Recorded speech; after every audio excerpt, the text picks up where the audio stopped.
You're going to do that? Yeah, we're gonna Yeah, it's recording. Yeah, I can see you recording. It's recording. No, we're recording, guys. Are we recording? Yeah. Apparently, according to this You one. are. Okay, welcome, John. Welcome to the Dave and Ed podcast. Yeah. It's great to have you on. Thank you for being Hugh, I'm very We delighted really to on be. this podcast. We fought for you. We fought for you. Oh my God, you did. Holy moly. So, welcome, sir. Yeah. Esteemed English actor for our viewers. You're so sweet. No, it's true. For viewers who don't know who the hell this is. So, how's everything going in this lockdown for you? You're rocking your new beard. How's life? With me rocking the new beard, it's been curiously busy, I have to say. Yeah. A lot of that has been getting ourselves occupied, making ourselves busy.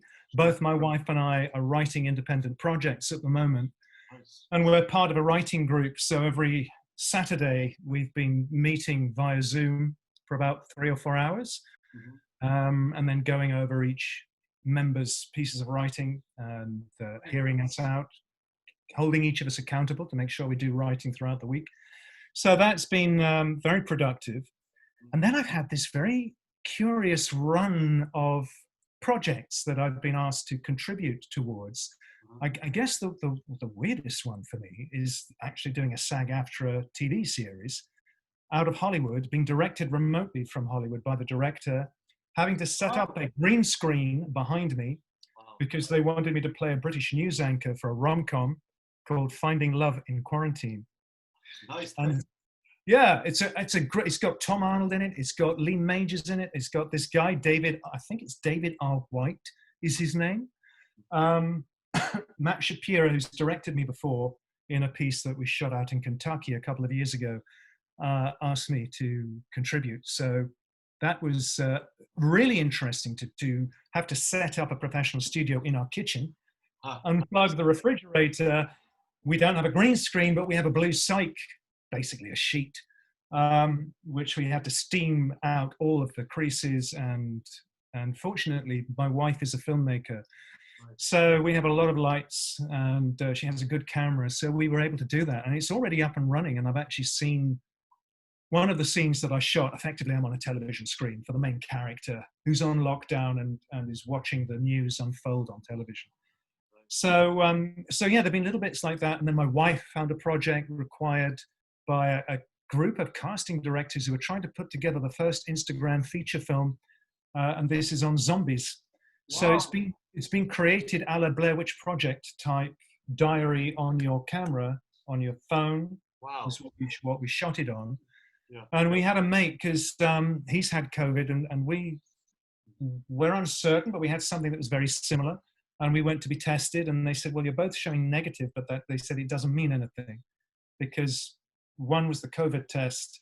And of course, now if you're clear, then it's not going to show up as positive. So you need to come back for the for the antibody test. I did the antibody test and they said, well, yeah, but this isn't 100%. So you probably need another. So okay, well, we've had something. Yeah. So he came to us, joined us, and we created these 3 little 15 seconds. That's all they wanted. Yeah. Wow. So yes, it's been, it's been fun. And then I had a friend of mine, very well-known photographer I've never met before, called Alistair Morrison, British photographer, a celebrity photographer who I believe he's the first photographer ever to have his work hung in the National Portrait Gallery. And now he's got more pictures hung in the National Portrait Gallery than any other photographer. So you're telling us you're going to be in the National Portrait Gallery? No. He was doing a little thing where he was getting a lot of his celebrities and he was getting anybody and everyone who wanted to join in to put together a speech from Shakespeare. Oh, wow. Or a sonnet. And then it's to donate money to the NHS or to a similar charity in the US. So he was asking people to participate. So I did the prologue from Henry V, shouting it out of my window, talking to my cat that was standing on the windowsill. I was amazed by the quality of the microphone on these Apple phones, because my wife is filming me on an Apple phone down below on the street, crystal clear.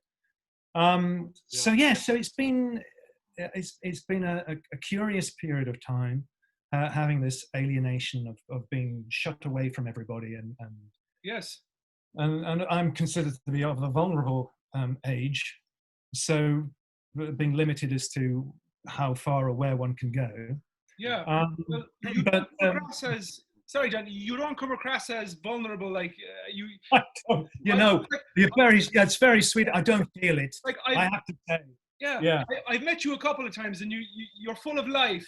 Yes. You know, you're there's a lot going on, and it's a pleasure to talk to you. Here, here. Well, thank you. And yet there's a wonderful vulnerability in your acting, which from what Bless you. I think that is an innate vulnerability, and it's one thing I'm tapping into. And this has actually helped me to realize this a lot more, because obviously we've had this time to be far more introspective and to dig deeper into our psyches and our situations. And what I'm actually writing is a solo performance piece that's based on my life and my childhood, a very curious.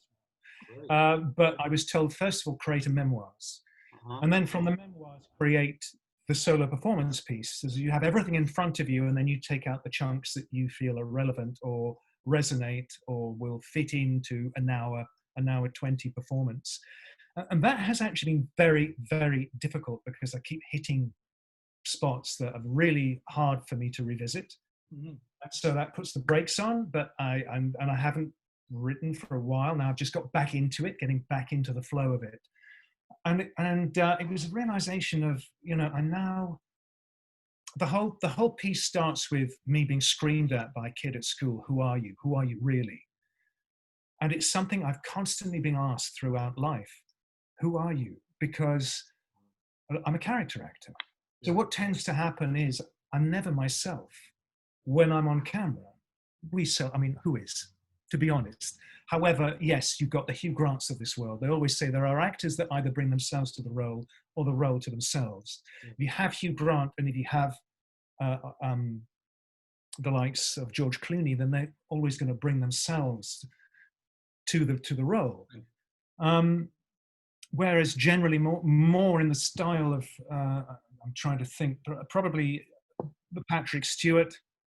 Now you still get a lot of Patrick Stewart whenever he's playing a role. But you do have, look at Michelle Pfeiffer, for instance. A lot of what she's been doing recently has been absolutely phenomenal. Or Reese Witherspoon, who completely bring, they bring a character to themselves, and you lose the actor completely. They're chameleons. They're total chameleons. And I think because I was born into a relatively posh family, I was forever hiding my accent so as not to get picked on. Right, yes. And not so much in the early years at school. My childhood was I was born into what I guess is called an upper middle class family. Okay. Though class isn't meant to exist in Surrey. Was your father a count? Well, no. Funnily enough, no. He was he's both my mother and my father descended from earls. Yes. Earldoms, neither of which currently exist because they've expired. Right. My mother was Irish. Yes. And her mother was from Arklow, County Wicklow, so she would have been, but like Lady Gregory, she's a colonialist. Right. Or she came from that family that had come generations past and was now English-Irish, Anglo-Irish, whatever you want to call them. But my grandfather was very much merchant stock. He was born north of Ireland, so he was born around about the time of the Casey, before separation. Right. Wow. He was the seventh son of 7 sons, and his father created a department store in Derry called Austin's, which I believe is still there. Wow. Oh. Yeah. And not that it's in the family anymore. So she had actually quite a strong Northern Irish accent at times. Mostly when she lost her temper. She was a redhead, and the kids used to get the brunt of that at times if we misbehaved. My father was a Yorkshireman. He was from Barnsley, or from that neck of the woods. And so I grew up in a house, which I always say was not so much Downton Abbey. It was more like Dickens' home. There were servants, and I had a nanny, and then we had a cook, and so my life is very much not so much with my parents This is the thing. I just remember predominantly being with my nanny, who was also a cook, in the kitchen a lot of the time, and growing up in that arena. And then at about the age of 9, the shit hit the fan big time when my mother went to the dentist. It was very much of the rage in that age. Strange fashion. My godmother, again, was a remarkable character. She was a resistance fighter for the Italian and French resistance during the war. She then became a translator for the Nuremberg trials, and thereafter relied very heavily on the bottle to calm her nerves and wipe out memories. So she had rather eccentric moments, and one of them was the fashion being to have your teeth out and have false teeth, even though there was nothing wrong with your teeth. And so my mother did this, and unfortunately, for whatever reason, the dentist took all her teeth out in one sitting. And the anaesthetist deoxygenated her brain, and she came out with the emotions of a child and a paralyzed tongue. And then my father, in an attempt, he was a doctor, he ran a practice with my grandfather, and he was attempting to maintain some form of normality, look after his wife, keep the surgery going, became an amphetamine addict, and then disappeared into manic depression. So my childhood was, as I say, this is a very bizarre childhood.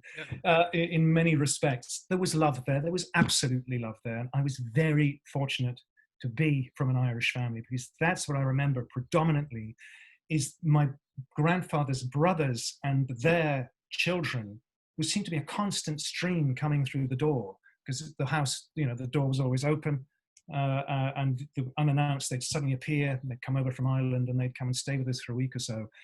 And so that kept me diverted from all else that was happening around me. My father's mother really got me involved in the love of words. At the age of 5, she was teaching me to read English with Beatrix Potter and the tales of Beatrix Potter, and her using different voices, which my father also did. And I had my bedtime reading from him was Homer's The Odyssey, which is fantastic, and Brer Rabbit, strange, complete jump from one to the other, and he would do all these different accents. So I had all of that flooding in me the whole time. This fascination with this being another character, being another persona. And there was such a big gap. I wasn't meant to happen. I was an accident, and I nearly didn't happen. In fact, both my mother and I nearly died from septicemia. And I noticed on my birth certificate, it said I was born, I was born on June the 10th, but they didn't sign it off until September, because they didn't think I was going to live. Okay. So they signed it off in September. So I was premature, and the whole kablooey. And so as a result, I did find myself a lot of the time playing on my own, with the dogs, running around and just making up my own situations. Yes. But it was at 9 at school that my headmaster, I to this day don't know whether this was an accident or by design. And he was an amazing man, a terrible temper on him. He had one eye that functioned. He was blown up in a tank in Italy. He was Mr. White, so we called him Chalky. And he would always have these hoshes who would go, oh, silly duty, get out, get out. And the veins would come up on his neck, and he would throw the chalk rubber at the chalk, or he'd smack you across the head. We had one boy, I remember, he's called Anderson. He was, we left that school at 13. It was a preparatory school. He looked about 70, he had a beard practically. And I remember him throwing a Bakelite telephone at Anderson at one point, and Anderson punched him back. But we were sitting in the study. It was raining. I think it's a time we should have been playing sports, and we weren't. I was in his study. I was reading a book, and suddenly all these people came in, and they're doing a play reading. They were reading Importance of Being Earnest.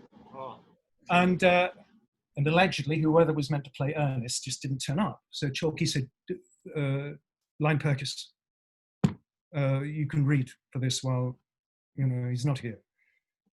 So I did, and got cast as Ernest.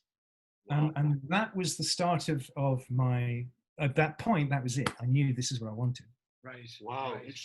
Yeah. And then you moved school, right? You moved to Sutton Valence? I went to Sutton Valence. My father wanted me to go to Westminster, which is where he went to, and where my elder brother went to, and where I failed miserably because all this shit was going on at home. Right. Also, at some point, I got oh my goodness me, what was it now? Basically, I had to be taken out of school because I got a glandular fever. Wow. And for some reason, I never went back in for a year. And yet I wasn't receiving homeschooling. I started to. And again, this is sort of the laissez-faire of my family and their lifestyle. My school was quite far away. I started boarding when I was 7. But they, for whatever reason, they were not making an effort to get me back into school. So I returned, and suddenly I was this huge, I was a year behind all my peers. Right. And the distraction of all the shit that was going on at home, my Latin went out the window, everything went out the window. I had to go and sit this exam at Westminster School, which was terrifying. I was put into a room in the house that would have been my house, that was my brother's house. Because I don't know if you know, Westminster School is situated literally in the grounds of Westminster Abbey. Right. So you've got Westminster beside you and Big Ben. I could see from my window. Right. And I just knew in my heart this wasn't going to happen, and it didn't. But Sutton Valence was a sister school to Westminster. Right. Where the numpties went that couldn't get into Westminster, they were pushed into what we called slutty vagrants. Right. Sutton Valence.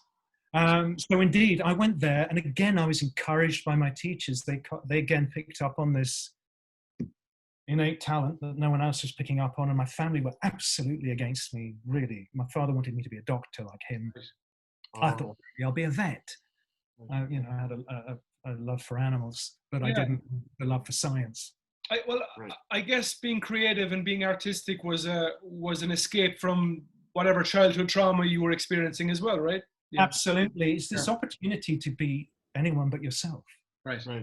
And again, that's why, and this was at my public school where this kid had me pinned to the floor and said, who are you? Who are you really? Because I don't know. Because I don't know. Because I'm told I'm of aristocracy, but I'm clearly not of aristocracy because I don't live in a bloody great house. I don't know who I am. And then I'm ashamed to say that that is what I am. Yeah. So I tried to hide that.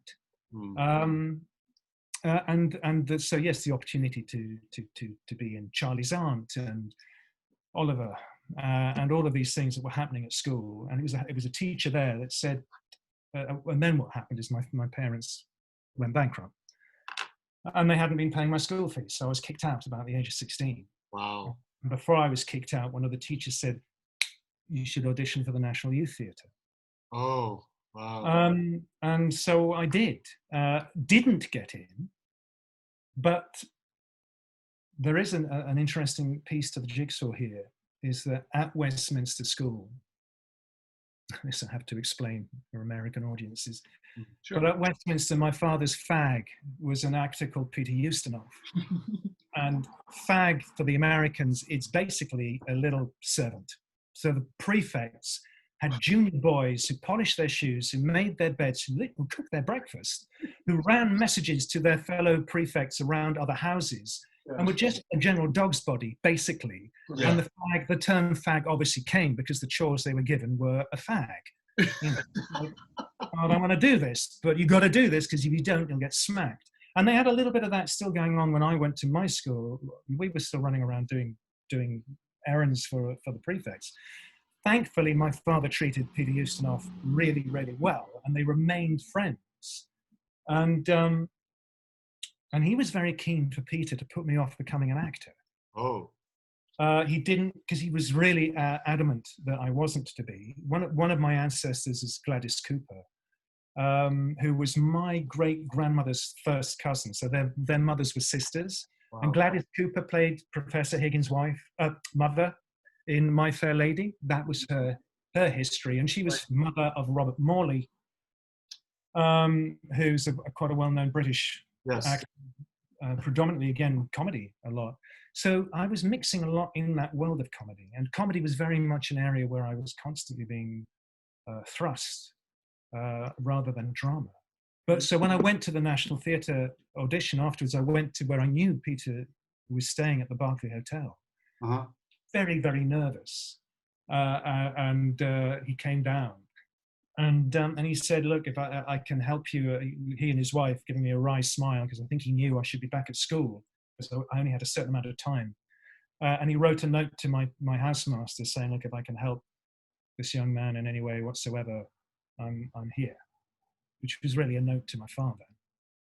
I missed the train and all kinds of shit happened, and I ended up in Headcorn, which is a little village outside nowhere, where very luckily a taxi driver was just finishing his shift and gave me a lift to school. But the result of that was that my father then took me to a lunch at Pinewood Studios onto the set of Death on the Nile. So, of course, I sat down to lunch with Olivia Hussey, with David Niven, Betty Davis, Sir Peter Ustinov, all this extraordinary, Maggie Smith, this extraordinary talent. And one thing I remember, it was at a time, this was at Pinewood Studios, and in those days, I've only experienced it personally myself in Hungary, and I thought, what the hell's going on? Because I was on set, and everyone behind set was smoking like chimneys. The director would come to give me a note, and he'd hold the cigarette outside. And we were on a set. We're not in a studio. We were on a location where there was rubbish everywhere. We thought, one of these butt ends drops, we're all going to go up in smoke. So I was sat. They were changing the lights, and I was very, very nervous. And I'd been to visit my grandmother in Borneo, my father's mother, who had moved over there with my aunt and to look after the children. And on the plane back, I'd bought a Dunlop gold lighter. Mm-hmm. And as Betty Davis she was walking around the outside of the set, she came towards me and she pulled out a lighter to light her cigarette, and her lighter didn't work. And I thought, you know that classic scene with Betty Davis and a lighter. And so I thought, this is my chance to. Hand was clammy. Not do this. I'm 16. I think should I 16, 17? Should I do this? And she was coming up parallel to me, and I pulled out the lighter. And as I did, her lighter fired up, and she lit her cigarette. And I thought, okay. She sort of wafted past me. Wow. But at that point, Peter said to me, "Look, I know what your father wants, and I am not going to be that person that says that. You will forever hold that against me, and you will forever hold that against him. And you have to go and discover for yourself." Wow. So my father was furious, of course. And as a result, and from school, our art teacher who did all the sets for our school plays at my prep school, he had gone to Bristol Old Vic Theatre School. He trained with Patrick Stewart. They both trained together, but he decided, Chris, not to become an actor, but to become a stage manager and a set designer. And he'd encouraged me, and my headmaster from prep school kept encouraging me to go to the Bristol Old Vic. And so I did eventually pluck up the courage to do these auditions. I went to RADA, Bristol, Lambda, Central. Those were the four main ones. Sure. And RADA, terrifying. I don't know if you know that, but I mean, a lot to me was terrifying. I really, I'd come from this very isolated world. Mm-hmm. I was clearly emotionally, I'll say it, I was emotionally retarded. Right. Because of the nature of my upbringing. Mm-hmm. And I wasn't as advanced as I should have been as far as my academics were concerned and my education. So everything was coming from my gut, and I was becoming a very visual person. And when you go to RADA, when you've done the audition, you go back into the waiting room, and I don't know, I'm sure they don't do this now, but a telephone rings in the waiting room, and you're all looking at each other like, what the? And there's no one there looking after you. So one of you picks up the phone, and they say, hello, these names, John Lyne Pirkis, Peter Robertson, Jeffrey Archer, you can go. So, boom. And so whoever picked up that phone has to say the names, and you can go. Right. So it's like, you're out. It's not upper lip. Yeah. Yeah. Very, so like, very British. Very British. Not even confronting you with that. Yeah. Wow. Yeah. So so I hadn't lived, and clearly what was required from all of these drama schools was that first year I didn't get in. It was they wanted me to go out and live a bit. Mm-hmm. And then I had a gap year where, because I've been kicked out of school and I was forced into what they call a sandwich course college, where they force you to get your O levels and then push you for your A levels. And I successfully failed all of these. Because at this point now, my father was going out in and out of various mental institutions around the country. A terrible one in Camberwell. And another one, I think was awful. I mean, they were truly Victorian asylums, bedlams, and where you really couldn't tell the difference between the doctors and the patients. And I would be going on my own a lot of the time, up on a train to go and see him. And he'd be marching up and down the corridor at a very fast pace because he believed the faster he walked, the younger he'd become. And they've been giving him, electric shock treatment to the brain, etc. And amazingly, he did eventually sort of not fully recover from that, but he remained on medication for the rest of his days. But so I went off. I worked for a record company bringing in DVDs that were being flown in from around the world to go to a record shop in this little town of Godalming, which is most famous because of the goodies, which made Godalming famous. I worked on a building site. I worked for Wimpy's. Oh wow! Building site.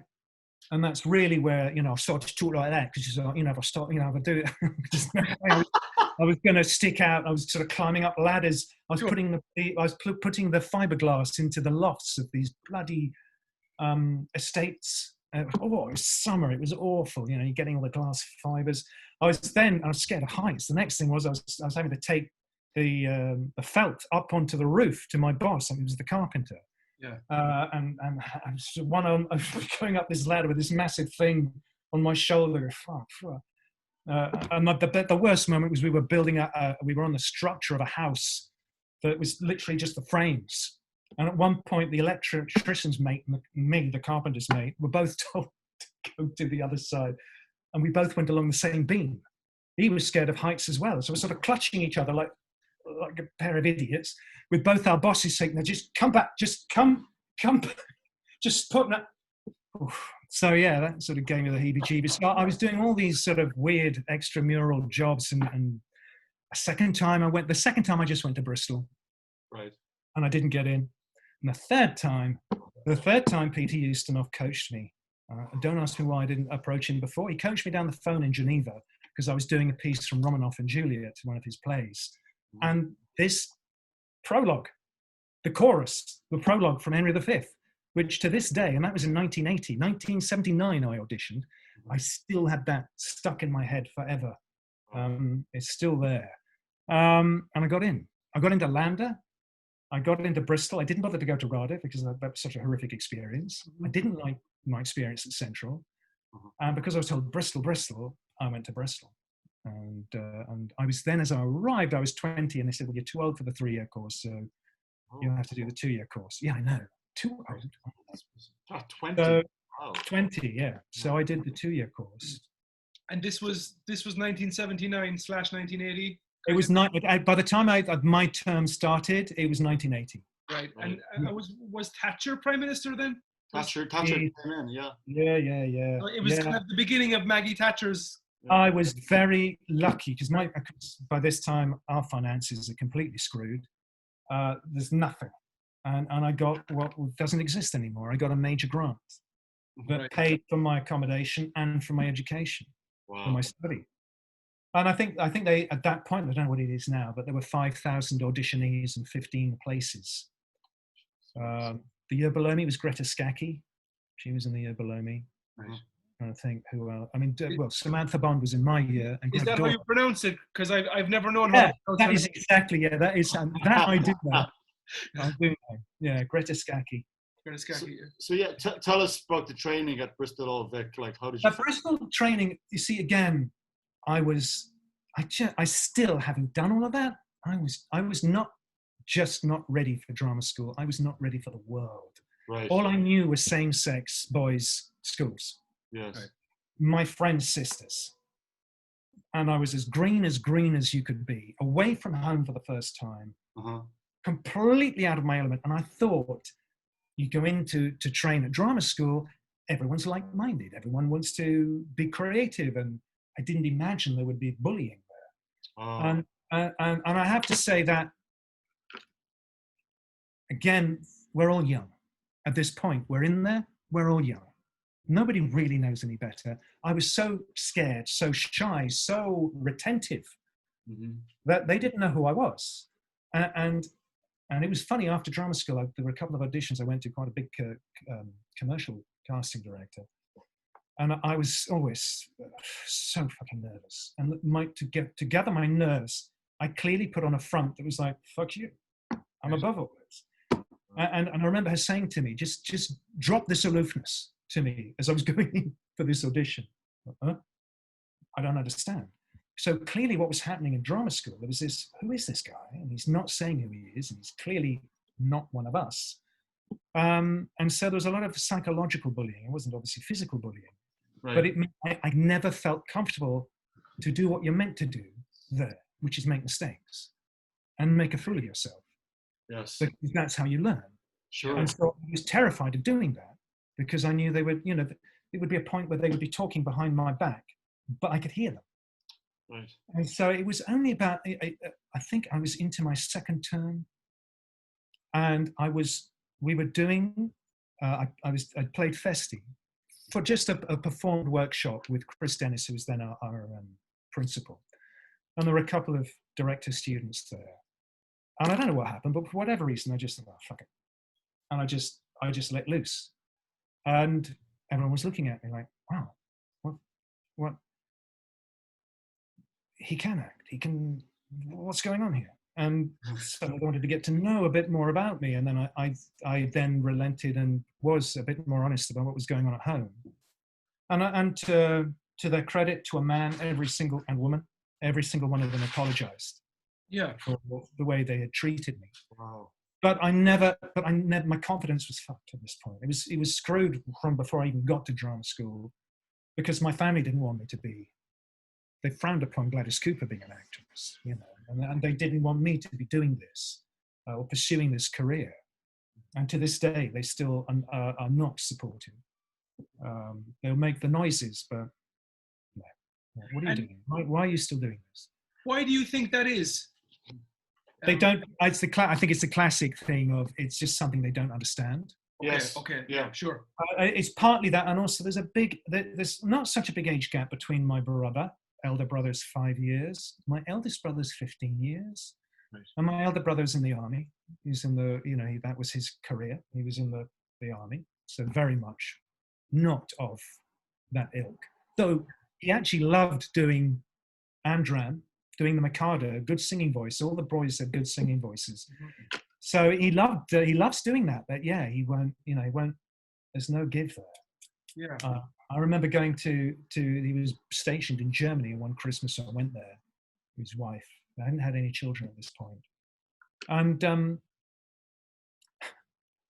he rang up the office on duty. The duty officer was the bloke left in charge of the barracks. He said, come over for Christmas dinner. It's just my brother here. He's queer, he's an actor. And so I sat there with them having this conversation that all actors are queers and all actresses are whores. And I just thought, fuck this. Wow. And I just left and went for a walk in the forest. And I think that's partly because they never saw me. And I was a late bloomer as far as romance and women. So I think they decided, well, he's a gay. And also they'd come in, when they were packing up the family home, eventually my parents were sort of had to go into a council house. They'd lost everything. And they were packing up the big house. And I was stretching. I was doing some stretches in my leotard. And one of the brothers came in and said, what the fuck?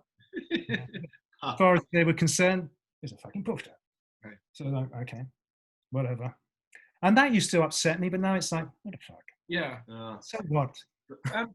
Tell us about the city of Bristol. Do you remember any memories? Oh, yes. I love the city. Love. My first professional performance was in drama school, because what they would do is they'd get the students to go in and pad out the cast at the Theatre Royal at Bristol. And this was Achira Ui. Oh, my God, I'll never forget it. It's amazing. Bertolt Brecht. John David was the artistic director at the time. He was directing this. Ian Hogg was in that. I remember this because we were doing the Scottish play at the time. Right. And two of us were sort of brought in to play gangsters. I mean, the Valentine Day, I still remember this. All these actors, we're all lined up. We all had bloody real guns in our hands with blanks in them. You know, and the safety curtain they had actually put in a garage door that came down. And we were told, you know, as this comes down, and all the chambers were full, you'd empty all the rounds. Now, I don't know about you, but me, even as an audience member, I see a gun on stage, I go, ooh. Sure. Well, this was unbelievable. The noise was unbelievable. But what I remember about that is we were in the green room during rehearsals, and Miles was his name, Miles Foster, my fellow student, and he was going over his lines for the Scottish King. And Ian Hogg was making himself a cup of coffee. And he literally threw his mug down into the sink and it shattered. And he gripped the side of the sink and he turned round to Miles and said, "Don't you ever, ever fucking quote that fucking play in here ever again. Get out." What the heck? And I don't have any superstitions, but I certainly now respect others. Sure. Yeah. It happened to me once, and I was in the foyer of the actors gang in Los Angeles. A mate of mine, Sabra, was very much engaged in that. And I quoted. I just said the name of the play, and Tim Robbins said, "Get out now, turn around 3 times, fart, sing the national." Hang on a minute. But I did, because he was taking a piss. But yeah, in the foyer, of course you can say it. What happens if the bloody audience are watching the play and they're in the foyer? They're not going to be saying, "Oh, I think Lady." So Bristol, I loved Bristol. We used to do our stage combat on Clifton Downs, because there is to this day still a ruling that between the hours of 11 and 12, I think, young gentlemen can practice their swordplay on Clifton Downs. Okay. Unfortunately, I believe there is also another ruling that still exists that witches can be burnt on Clifton Downs. So we used to very often go out and do all our stage combat in the summer out on Clifton Downs, which is right opposite the school. So yes, obviously I did end with happy memories. Good. Yeah. And after leaving Bristol Old Vic, you joined the circus. Is that correct? I did, because while I was about to leave, there was a very successful play by Julian Mitchell hitting the boards in West End called Another Country, which is all about the spy Blunt and his school years at Eton College. Right. And I thought, yeah, I could do that. So I got an audition for it. It was very odd, because this audition in those days, you very much adhered to reading the stage, open audition for Another Country at the Queen's Theatre, and you just turn up, but bring your passport. Because you had to be 22 years or preferably younger. So they wanted to be sure you're the right age. I mean, it still pisses me off today, which is why now I'm growing my beard. Because it's like, if I don't look my age, and I look the age you want, what the heck is the problem? Why? What's the... So I duly turned up, and some guy just came off the street for a joke and decided to come in with me. And so I was partnered with him. And it's like, wow. And so it was, and as I walked out on stage, there was this, I could hear this gasp of, "Oh, okay." And then from there on, it all went shit. So that didn't happen. However, Celestia Fox was the casting director, Celestia being Robert Fox's wife, Robert being Edward and James Fox's younger brother, and he never went onto the stage, but a massive theatre impresario and film producer now. And in fact, he was behind The Hangman that came here, Martin Madonach's Hangman that came here recently. Mm-hmm. And Celestia called me in. And I think he was a Czech, Polish director, Merrick Kanielski. I'll never forget this. I went in for my 3rd callback to play the shitty bully. Yeah. And I was struggling with that. And I did my 3rd audition for him. And he walked up to me and he looked me in the eyes and he said, "Your eyes lack worldly innocence." I thought, what the fuck does that mean? That's a complete paradox. What do you mean lack worldly innocence? And I was devastated. I was having not got into the play, and now having gone through all this, I thought, fuck this. I was crying all the way home. I know, pathetic. I thought, fuck you, fuck this. I opened the stage, and my eldest brother actually was a plate armor performer. You know, he's someone that reenacts combats at medieval festivals. Oh. And he had the full plate armor, and I was his squire for one occasion. And this ad said, "How would you like to be a knight?" I thought, yeah, fuck it, why not? So I was asked to turn up to this ranch, Lazy W, in Yapton, near Arundel in Sussex, met by this very dry Yorkshireman called Jeff Winship, who had been a PE instructor and the boxing instructor in the army. But he came from a very famous circus called Bailey's Circus, where he used to be responsible for the horses, and he used to dress up as the Red Indian, and he was a knife thrower. Then he transferred, and he had done a Wild Bill Hickok show, but then a mate of his, who's a sort of a big stuntman and was involved in these tours of the medieval jousting, said he should turn it to medieval jousting. So he turned all the Western rig into medieval saddles, and off we went. So I turned up for my audition to be the Earl Marshal, who effectively is, because he said, you know, if you want to be the Earl Marshal, and then you can train as a knight. I thought, well, that sounds fun. So it's to be the ringmaster, so you stand on a podium, and effectively the tournament is created and written like a pantomime. So you know who's coming off the horses. You've got a whole script. The black side, the red side, the goodies, the baddies. William Wallace, of course, the baddie. Richard Cornwallis and Richard Lionheart being the goodies. So he said, get on this horse. I still to this day can't believe I did this. No saddle. Okay. Oh, yeah, he did have a saddle. At this point, no, I did have a saddle. And he said, yeah, now take the horse down to the end of the field. I should add, I can ride. I've been riding since I was a kid, but you're taught to stay on a horse. He said, now, when you get to the other end, take your feet out the stirrups. I want you to gallop towards me. And when I say go, I'm going to slap that, throw your head back, cup your arms and hands behind your head, pull your elbows up, bring your legs up so that they're parallel with the withers, and throw yourself off with your shoulder and your leg. And keep flat. Because at this point, the horse is doing 30 miles an hour. You won't hurt yourself. If you bend your knees, good night, Vienna.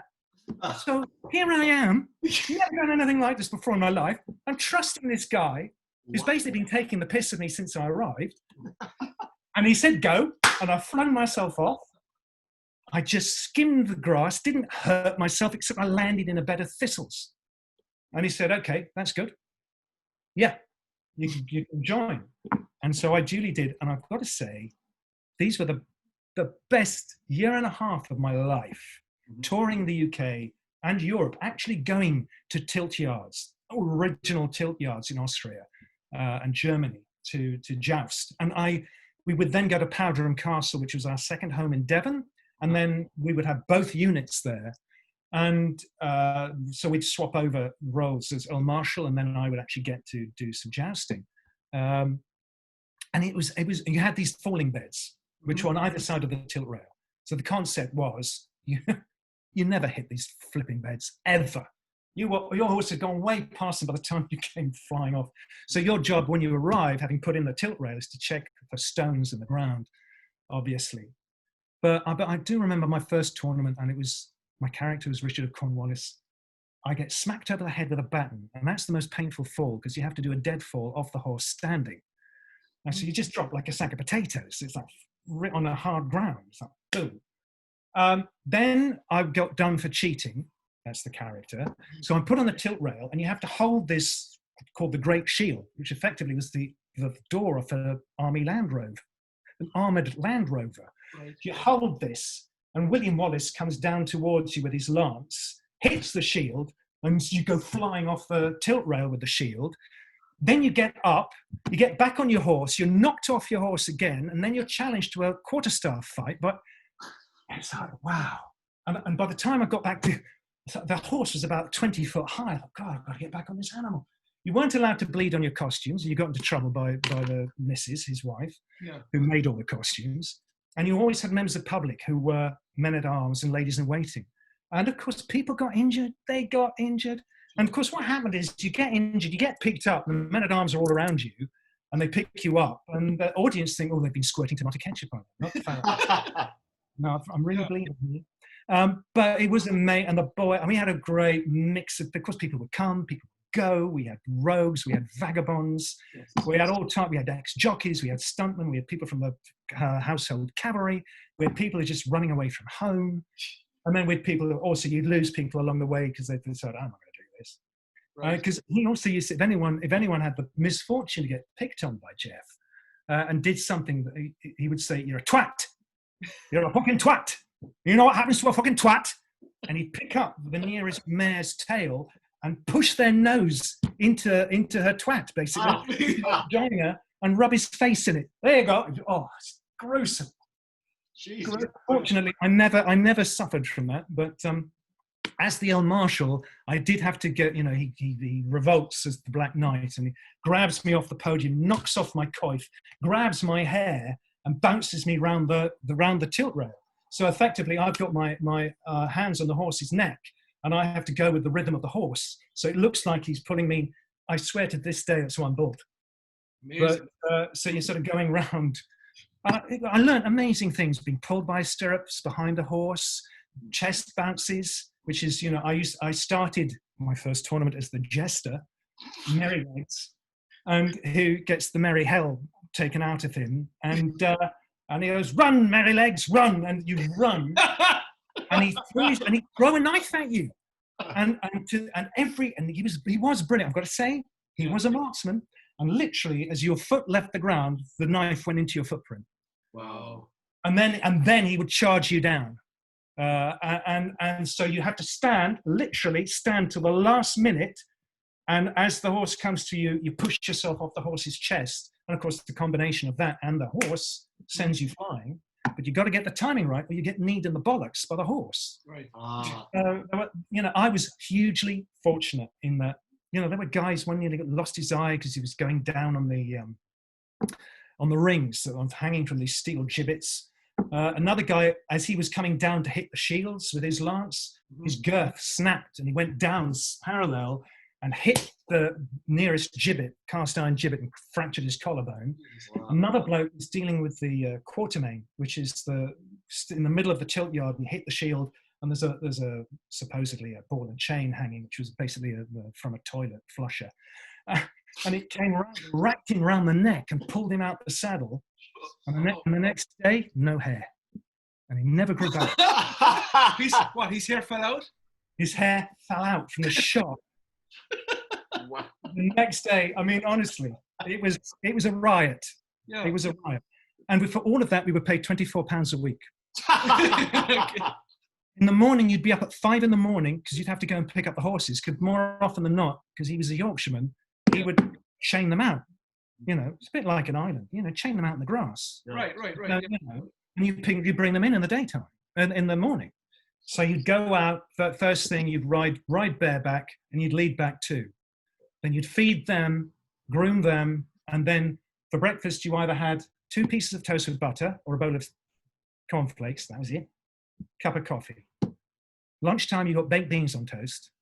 But in the evening, he really looked after you. And you got steaks, and you got tuna steaks, and you do massive barbecues. And throughout the day, you were either working on the ranch, knocking up fences, or you were training, constantly training.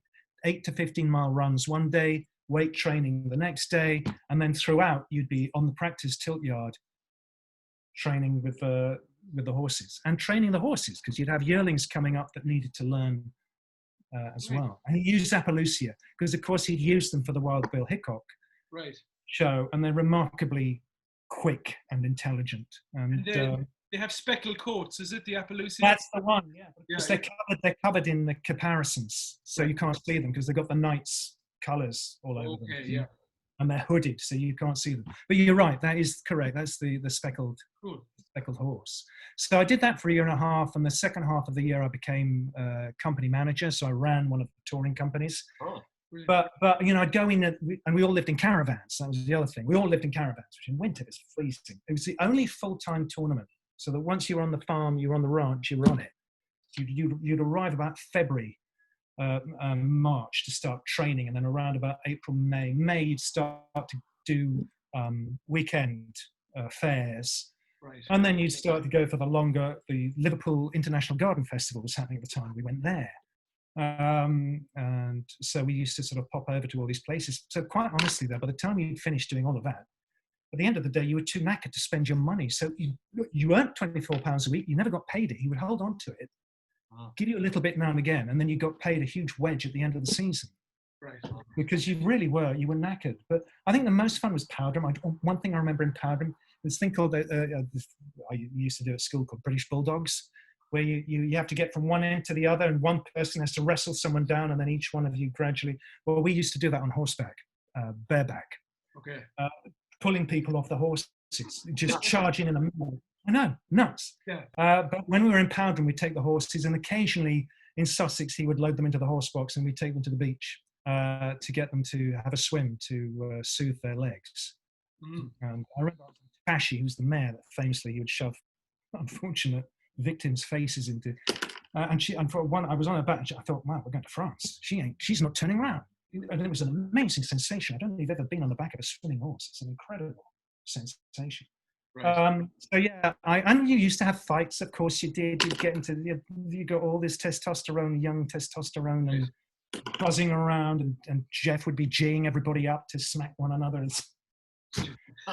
Yeah, it was an extraordinary moment. But then we'd be in the caravan, and I'd say, "Oh, that's a friend of mine." Yeah.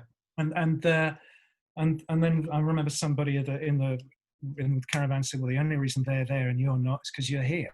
Well, yeah. I should get back to doing what I was training to do. And so that's it. I sort of moved away, and actually my first job was in kids' theatre. Oh, really? That's my equity card. Spectrum Children's Theatre, playing Dr. Chavel. Simon Gray. Was it Simon Gray that wrote it? It was a wonderful piece. It was about the formation of the Bernardo's homes, based on a true story of this Victorian child serial killer, murderer called Dr. Chavel, who believed that if he took the lives of young children, he could contain their spirits in a chamber and give himself eternal life. Wow. It's absolutely true. And he killed hundreds of children before they caught him. And it was oh dear Lord, great character to play. I knew I'd done a good job when there were puddles of piss all over the school gymnasium, because I terrified them so much they peed their pants. Jesus Christ! I'm right at the end. I hang myself, and so They did it on a ramp, so I could go up on my toes, and I could swing and put my neck to and give this semblance that I'd been hanged, and then there was just one pinpoint of light on my head. That's a scary play. That's a scary play. Yeah, it was a scary play. But these were older children. I should say. They weren't for the kids. For the kids, we did a little thing about Jodie and her horse. I played the teacher and the horse.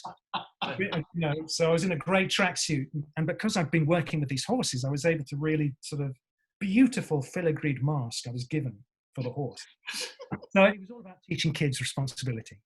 Because she doesn't bother to look after the horse, and she doesn't go to feed it on occasion. It gets colic and all kinds. It nearly gets put down. So, mind you, that would also make them pee themselves, because then they think the horse is going to die, and they're getting all ready. Yeah. But we did do a very odd Romeo and Juliet. I remember we never took. Did we take that to the schools? I think we did, and then we took it to the Arts Theatre in Cambridge, where I was a Nazi, brown shirt, and Juliet was a Jew. A Jew, and she's like, that's a bit too black and white, isn't it? Does that? I don't know. I just felt it was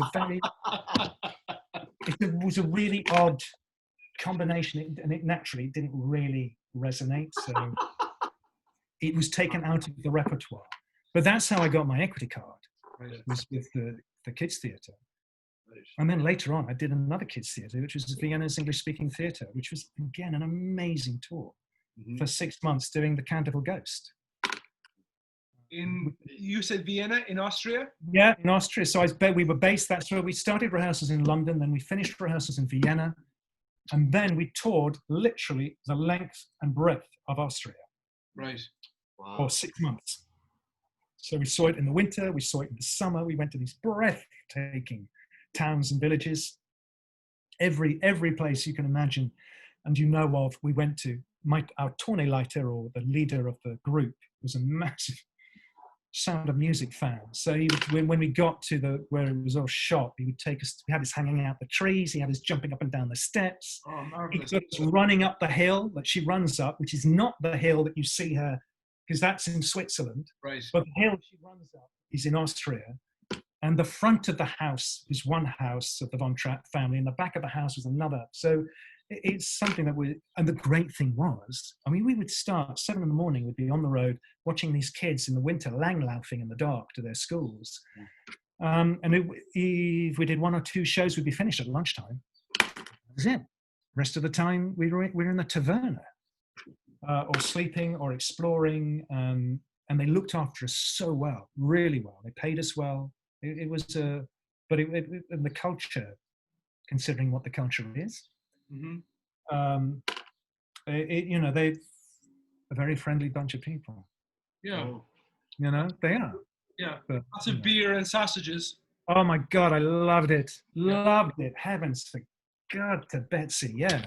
It was such good fun. That was a great experience as well. And that was 97, 95, 96. Oh, wow. Okay, cool. So like you've worked on the West End a few times. Is that right? I did, in effect, I did, because I had 2 West End. Well, Troilus and Cressida and the Midsummer Night's Dream, which is Regent's Park Open Air Theatre, or the New English Shakespeare Company, Yes. which is actually classified as West End. Right. Very often, especially their musicals, which they're also renowned for, transfer to the West End. I did do a show with Susanna York that was meant to go into the West End. But unfortunately, the producers pulled it in. We went to Bath, we went to Bristol, we went to Brighton, and then it never actually went into the West End. So yes, my West End credits really are Regent's Park Open Air Theatre, which is an amazing experience again. Cool. But of course, you were. I'm very excited to hear you talk about Freddie Chalk Marshall, Jeeves and Wooster, of course. Yes. Which our American viewers might be familiar with, of course. Yeah, absolutely. There was a certain young actor at that time called Hugh Laurie. Yes. Curiously enough, because of course I was playing one of the drones. Right. From the drone club. So I never, at that point, I never worked with Stephen. I then went to work with Stephen in a one-off drama with himself, and someone who in those days was called, what's his name? It'll come to me in a minute. But someone very, very famous now, thanks to a series called Downton Abbey. Oh. So yes, I've been working on adapting of, my brother's a writer. He writes these corset-ripping history dramas, which are more sex than history. And there was one that was actually would have been very suitable for HBO. Robert Young was the director chosen for this because he'd done Robin of Sherwood with Michael Praed. That big invention that then Jason Connery took over. Yeah, I remember that. The 80s. So the 80s, yeah. we brought him in to write it. The writer actually did the film of Doctor Who with one of the McGann brothers, I believe, played Doctor Who in this film, but the script wasn't strong enough. But Robert had got to know me and suggested me to Anne Henderson, who was casting, that I play this role. And so, yes, duly, I was in 2 seasons of Jeeves and Wooster. And it was a riot. Hugh Laurie is a delight, an absolute delight, as I'm sure you're aware. Cracking wit, sharp as a nail, bloody tall as well. I think you might know he used to row for Cambridge when he was at Cambridge. He actually rowed Right. I think he was. I don't know whether he was in the main squad, but I think he was in Goldie. But yes, that was an amazing time working on that, and because I love period dramas, and I've been fortunate. I was in that. I was in the House at Eliot. I did Murder Most Horrid with Dawn French, which was set in the 1700s. That particular episode. Mm-hmm. So yes, and we shot this at an officers' mess somewhere in Blackheath, I think. That's where we'd go. So it was all very top secret. Yeah. Top. Just a question. Top. What was that narrative thing you wanted to ask? Oh yeah, like I was just curious. But we let you go on. It was great, like just to be in the moment. Yeah. But back to your younger days. We're just curious. We're just curious because when we were doing our research, we saw that like you won prizes in school for writing and also for public. I did, yes, I did for writing and for oratory. Yeah. What is public narrative? What does that mean? Oh, public speaking, a public narrative. Oh yeah, no, public narrative is well, it could be reading the lesson in church, right? And it could be just standing up and reading out something that you've written as well. Yeah. So yes, I did. Yes, that was my first prize. That's absolutely right. I got a massive book token, I think about £20 or something. Nice. Cool. Which in 1970, blah blah, is quite a lot of money. What did you get a book with the £20? I did actually. Interesting enough, yes, I did. I got the complete works of George Bernard Shaw. Nice. Wow. Okay. Who you look a bit like now? Yes. I know. You know. I thought, screw it. I'm going to be 60 next year. And next year, 60 next week. And so I just thought, I'm fed up with this whole thing of don't tell them your age. Keep disguising. Like, what is this? I never had. Okay, maybe this is happening in England now. I don't know, but it's only when I first moved to Los Angeles, before I moved here with my wife 6 years ago. And as soon as I arrived in LA, and I could not get a theatrical agent for love or money, so I was with a commercial agent called Coast to Coast, and I had to fill out a form, and it said restrictions. Oh yeah, receding hairline, balding. Well, what? That's a restriction? What do you mean that's a restriction? So I thought, all right, restriction. And I don't know, that I always find it very odd. And when I went for my orientation at SAG-AFTRA, it's hands up who's a voiceover actor, hands up who's a commercial actor, hands up who's a theatre, who's a film actor. It's like, hang on a minute, I'm an actor. Right. Yeah. I do all these things. Why is everyone being put into little niches here? I don't understand it. I remember I did a table read for a Stallone movie called The Expendables, an all-female version. Yeah. And I had to play two different Russians, two Americans. Oh, right, The Expendables. Sorry. Expendables, yeah. Bells, exactly. Hasn't happened yet because they can't get all those bloody actresses together. Yeah. Because they're all so busy, they can't get them all together for one flipping shoot. It could also be because it wasn't that good. I don't know. But he actually was good. That quickly. Wow. Watching. So I had to play two different Russians, two Americans, and this posh Brit.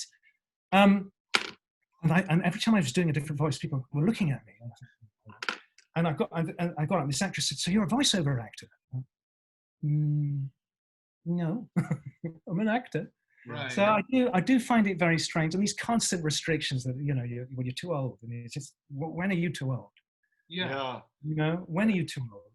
What was your first impression of Hollywood when you flew in? Oh, I loved, amazed. Well, I did know it. To be fair, I knew it. Okay. About 29 years plus, I was being invited to come and move there. Right. And I didn't, because I was the one, because my elder brother was in Germany. My eldest brother was doing his own thing and didn't want to get involved. So I was looking after my mother. And I was responsible for her in the nursing home and making sure everything was paid and making sure she was looked after and being there and being present every weekend. So I didn't until my brother retired and moved near my mother and said, go. But in the meantime, I had visited. Okay. But to suddenly find myself, absolutely, I did. One thing I got was a commercial agent, a voiceover agent. I did loads of national network commercials out there. Mm-hmm. So compared to me being on the back of the bus going from my home in Battersea Bridge and up into Soho in the pouring rain, which I have to say, is quite romantic in itself, to go for an audition. Here I was driving my own car under this blue sky with swaying palm trees, and on occasion there was the Hollywood sign. It was very surreal. Yeah. Very surreal. and then to find myself doing table reads for Sly Stallone. So yes, it was an interesting experience. I love cars. Very soon into my time there, I met who is now my wife, and we were married a few months later. She wasn't so hot on this having to drive everywhere, right? And finding the constant sunshine a bit. And she was born in the south of France, for crying out loud.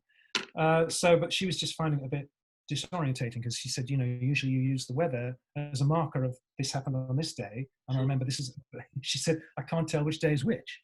And also it's very difficult to make friends, very difficult to connect. People say, oh, we should do this, we should do that. And you never hear from them again. Yeah. And half of the thing being because, well, you've been driving around all day, going to meetings. The last thing you want to do is jump in a car, go to the other side of the hill where you can't drink, or where you will drink, because that did also happen, where people were then, DUIing and being a risk. So, it was very difficult. But we did have a big circle of friends, because I had a lot of, Kevin Moran and Rachel Rath and and Susan Atta, and then I had other European friends and British friends, and my wife very quickly got a circle of French friends, actresses, and people within the industry. So we did actually build up a big network.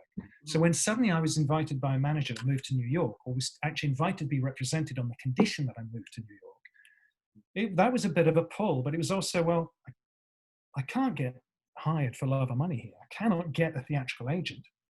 Yeah, I'm making a packet out of National Network, but this isn't why I came here. And so we made the move. Because we were ready at this point. And I was managing our building. I was managing a 29-unit building, which was interesting.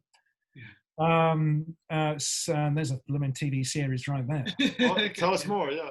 But, I did end up with $125 a month rent from $1,300 rent. Yeah. Wow. But oh my goodness. I was burgled by one of our tenants below me, who was soliciting out of her apartment. So, she was generally off her trolley on God knows what. There were two ladies who absolutely hated one another and each other's dogs, who were constantly at each other's backs and dropping their bags of doggy poo out each other's door, or rubbing the dog shit in the other's door handle of their car. So you felt you were a nanny, you were a headmaster, you were constantly having to soothe hot waters and smooth things over.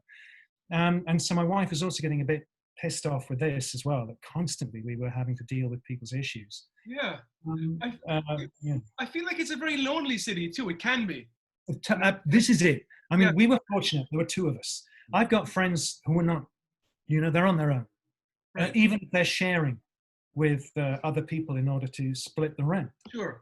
They don't actually necessarily really get to know those people, or perhaps relate to those people. Yeah. So, I suppose, to be honest, any city can be lonely. It's a matter of what you make of that city. And likewise, a city, it's relative to your situation. Were I doing what I did out here, which was 6 months, 5 months on Daredevil and 6 months on The Tick, if you're doing that, then suddenly you relate to the city in a very different fashion, because you're working. And you perceive it differently. But when you're struggling, and especially when you're alone, and as I just said, it's very difficult to connect with people, or for connections to be real and to be solid. I've only ever visited LA. I visited like a handful of times. I've spent 3, 4, 5 days there. But I've always had this feeling that walking, even just going for a walk, that it's a very lonely place. Totally. It's got great elements to it, obviously, as once you cut through the traffic, you're down by the ocean, and you can split off from Santa Monica and go off to Malibu. And there are beaches down there, like Matador Beach, which is quite empty. Or you can be on the beaches where Anthony Hopkins has his house, and you can go there and stroll your dog, and it's also fully empty, especially in the weekday. And then you've got access very quickly to Runyon Canyon, and you can go hiking up in the hills.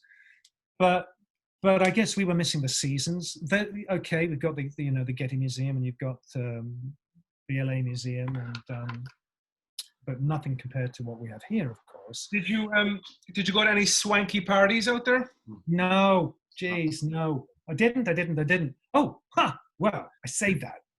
The closest I did get to this was my surrogate brother co-founded Soho House. And So he got me a membership because I never had a membership, because he was saying, oh, you should have a membership. I said, well, because when he first did this is when I'd come out of drama school, and it was all beginning to happen. And he said, yeah, 500, I think they wanted £5,000 for you to become a founding member. And from then on, your annual membership is £500 for life. So, but I thought, well, what's the point of that if I can come in with you? And actually with him, I didn't even have to come in. He would get me in without him being there. So then moving to LA, I got a membership. And it had only been open not even a year. So it wasn't that full at that point. And I was very lucky to be staying with friends. Woody Harrelson was their neighbor up on the top of Mulholland Drive. So, but they were having massive building works going on their property. So I would pretty much every day take refuge in Soho House and work from there. And then they would come and join me and join me for a drink or join me. This is when I didn't have money. I thought I had money. I thought I was going to have money. So credit card here, credit card there. It's like going all over the shop, but nothing was coming in. But then suddenly, you know, I had a birthday party there, and my friends were coming and saying, "Is that Robert Downey?" Because I don't know who these bloody people are. Because my website is absolute shit. I haven't a clue who anyone is, and I'm going, "Who's that?" You know, you'd be literally rubbing shoulders with, you know, Tom Cruise. I'm not quite. He's not that tall, no. And and Robert Downey. Listening to this, so you know. And Ron Perlman. Yeah. So that's as close as I got to it. That's as close as I got to it. But no, I never went to any swanky parties. Lots of my friends did, but I never got to the Playboy Mansion or anything like that. And also the other thing was, by being in New York, we're close to home, so it's easy for our friends and family to visit. It's cheaper, and also for work-wise, should I be working in London? And no sooner had I arrived, I did have to go back to London to a play that was going to Edinburgh. Then you're equidistant to London and LA from New York, so it's not such a stretch. No, but we were missing green areas and and seasons. Yeah. Seasons. Yeah. I know people think that's odd. You're missing the rain. You're missing the snow. Really? Yeah. And I can understand if you've grown up with it. Yeah, I know this is why a lot of people get the hell out of the East Coast and go over to the West Coast because they're fed up with shoveling snow. That's true. Right. Yeah. Sure. So, can we go back briefly to England just to talk a little bit about Noel's house party and Mr. Blobby, those little adventures? Absolutely, Noel's house party. What's Mr. Blobby like? What's Mr. Blobby like? Yeah, what is Mr. Blobby like? Delightful, Barry Killerby. You know Tim Ruddy, yeah? Yes. Yeah. Here's a strange fact. Tim was taught at drama school. Barry was one of his teachers. A drama school.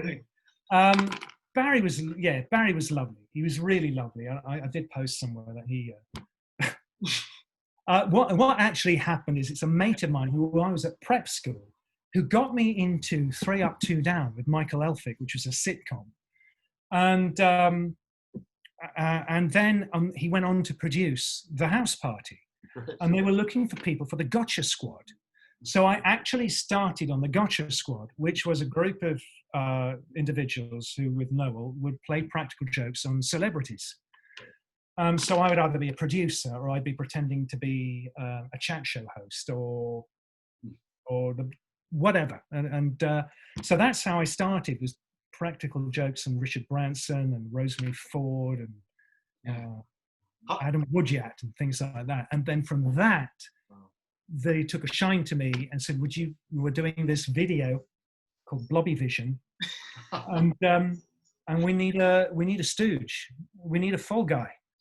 Would you? I said, yeah, I'll do that.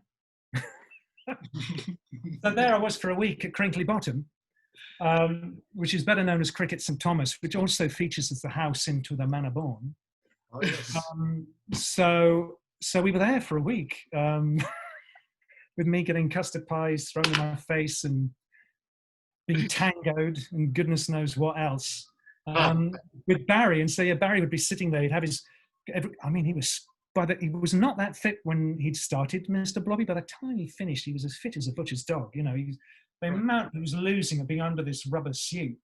You know, he'd have a t-shirt and the pants were held on by a pair of braces, and then the head and the body and the hands and the gloves. So in between, he'd be there with just his feet, his pink feet, sitting at a glass of water, and turn to me and say, "You know, I'm classically trained. You know, I do Shakespeare." Then he'd be back in the suit and throwing a custard pie in my face. But it was great. It was great fun. It was great. We were filming over a Sunday as well. And I remember Noel flying in his helicopter. He said, "No, I'm just dropping in because I'm on the way to pick up the papers for Sunday papers." And he dropped by with his daughter. But no, Barry was great fun. Absolutely delightful. And I mean, I've been very fortunate in, as I say, with the people, because I ended up with Stephen Fry. There was Maureen Lipman. I also got to work with Martin Clunes in something called About Face. So I've had great people to watch and observe. Even Barry Killerby. People think that's easy, that kind of shit, and Sure. it's not. You know, there's a thing about Hugh Grant. People go, Hugh Grant. I think, you know what he's doing? What he's doing is remarkable. Yeah, for sure. You can't see him doing it, and Yeah. he does it so naturally. Yeah. I mean, A Very British Scandal is by far one of the best things I've ever seen him do. For sure. Absolutely. But so that was my escapades with Mr. Blobby. Yeah, nice. So you've worked with some cool, like, big names in America, too, right? Yes, no, I absolutely have. James Spader. Nicolas Cage. Oh, Nicolas Cage. No, that was I did that in England, in London. That was the Dunham Tower Bridge. Right. Yeah. How was Nick? Yeah. Well, Nick, actually, to be honest, I was sat on the sidewalk, being the dean of St. Paul's Cathedral, and he was the one that was whizzing around in a massive car chase. Because the idea is there's some seminar going on with priests and bishops and from all over the world, and we're coming out on the steps of St. Paul's Cathedral, and we're now amassing down out on the plaza in front, and suddenly we get sent flying by this car chase with him in this Mercedes. And I remember what happened. I know what happened. It was raining.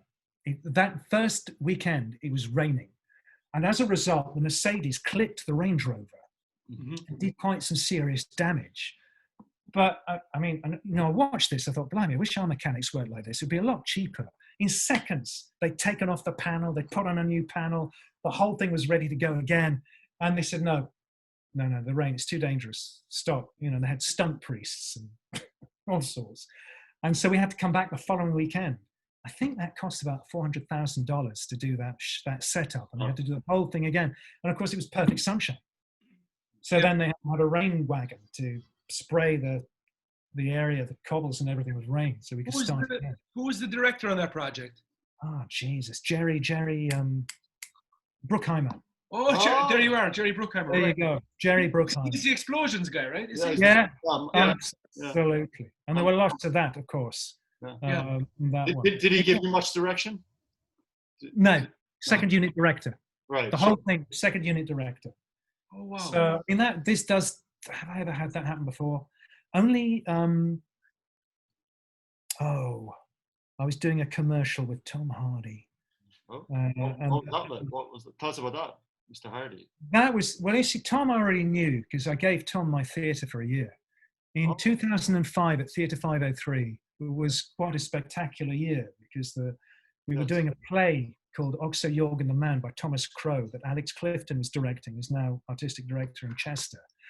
And with it was an actor just fresh out of RADA, who, this was his first professional engagement, called Tom Hiddleston. Yes. And I remember Tom, just the most extraordinary piece. And we did something, we stripped out our theatre. We were very fortunate that we could do this. Took away the seating, sat the audience on straw bales, cut out a hole in the floor, because it's meant to be set in East Anglia in the sort of 14th, 13th century. So it's set in the bogs. And he's a bog man that's sort of falling in love, finding his manhood. And I just remember watching him on stage, and you get those goosebumps. Happens now and again, and you're watching something and someone incredibly special. And I would just keep going back and bringing friends to see this, because he was remarkable. Really, really, I don't know, where or how he is now, but lovely, lovely guy then. Always remember this wonderful story. He said that when he was at Cambridge, I do believe he was at Cambridge, not Oxford, And it was before he decided to act, and he was in the rugby team. But suddenly someone had persuaded him to do this play. And suddenly he found a clash of rehearsals and rugby. He had a match on, but he had to do these rehearsals. So he said, I can do these rehearsals, but I really need to rush out of these rehearsals. And so he was doing the rehearsals, probably a Shakespeare piece, rushed out, got into his kit, got onto the field, some point got into a scrum, and there's a bloke in the opposition team who said, have you got makeup on your face? And he decided that was the point. He had to stop rugby and he was going to stick with acting. Wow. So Tom was there, and then Tom Hardy was doing a Danish piece he was doing at the Almeida Theatre, and Festen. He was doing at the Almeida Theatre, and he came to us with his then wife, who he'd met on the Star Trek movie. She's a Vietnamese American, and said he wanted to do this play by Steve Jurgen. Steve Jurgen. No, it wasn't Steve Jurgen. It was Barry. It was one of the other writers. So basically, he came along. He did this play. It was just magnificent. Tom is the energy coming off this man. You say, I've got energy. The energy coming off Tom is electric. And then he burst into our theatre. He was practically bouncing off the furniture with his passion, his excitement of what he wanted to do. And so we did this play. It was only for a couple of nights. He was just spectacular. One of these actors, and I have the great good fortune to see him on stage there many nights, and then he went to do Man of Mode at the National Theatre, and I'd seen him in Festen as well. And he's a performer that he's so dangerous. You don't know what, and I've been told this is very similar on camera, because you don't know what he's going to do. You have no idea. You're on the edge of your seat. Yeah. You don't know if he's going to grab you and kiss you or knee you in the balls and bite your ear off. You just got, there's that wonderful energy and tension about him on stage. He's visceral and incredibly vulnerable. He was going through a really difficult time while he was with us, with the press.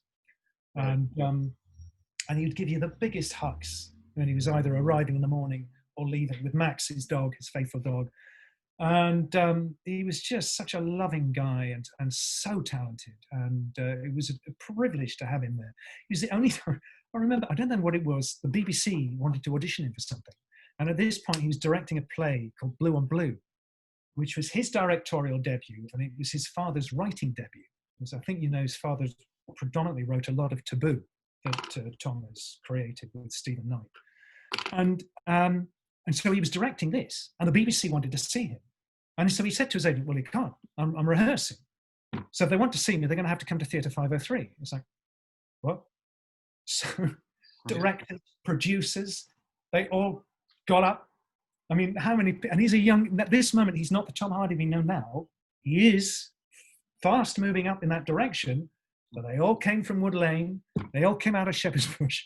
And they duly turned up. Rehearsals were stopped. They went into the theatre, and he did his audition. And I thought, wow, how many young actors can command that? Fantastic. That's amazing. Yeah. And he didn't get the role, by the way. Right. Oh, really? Wow. But he said, whatever. So yes, I have had that good fortune, and working with Charlie Cox, another wonderful actor on Daredevil. He is a true leading man. In the he's got this air about him of noblesse oblige. I watched him the whole period of time over the months that I was working there. When he would come to lunch, he would sit with all the stuntmen. Then he would sit with all the extras on another occasion. Then he would sit with us. Then he would sit with. He made a point of being present with everybody. Right. Was very encouraging. Would muck about. I'd be about to do a scene and I'd be pushed. And of course, he's got this bloody blind stick, which he sort of. So I thought someone was behind me and he was prodding me from behind. This was my first day. That actually did nearly turn into a complete and utter frigging disaster, I have to say. When I went up for the audition, they're looking for an Englishman to play an English accountant who speaks fluent Japanese. I'm good with French. I have a working knowledge of German, and I had to be a German with James Spader in Blacklist, and a little bit of Italian. So my manager at the time said, well, you can do those. So I put you up for this. Yeah. At that point, I didn't know what it was because they'd hidden it. They'd given it another name. At this point, they were disguising all these Marvel shows. So I duly turned up and quickly got gist of what this was because I'd seen the first season. And I said to my manager, I want to be in this. And the casting directors were really busy and stressed. And they said, we need you to do these 2 lines in Japanese. And I said, well, I'm not Japanese. I mean, obviously, I can't speak Japanese. And they said, no, we know that.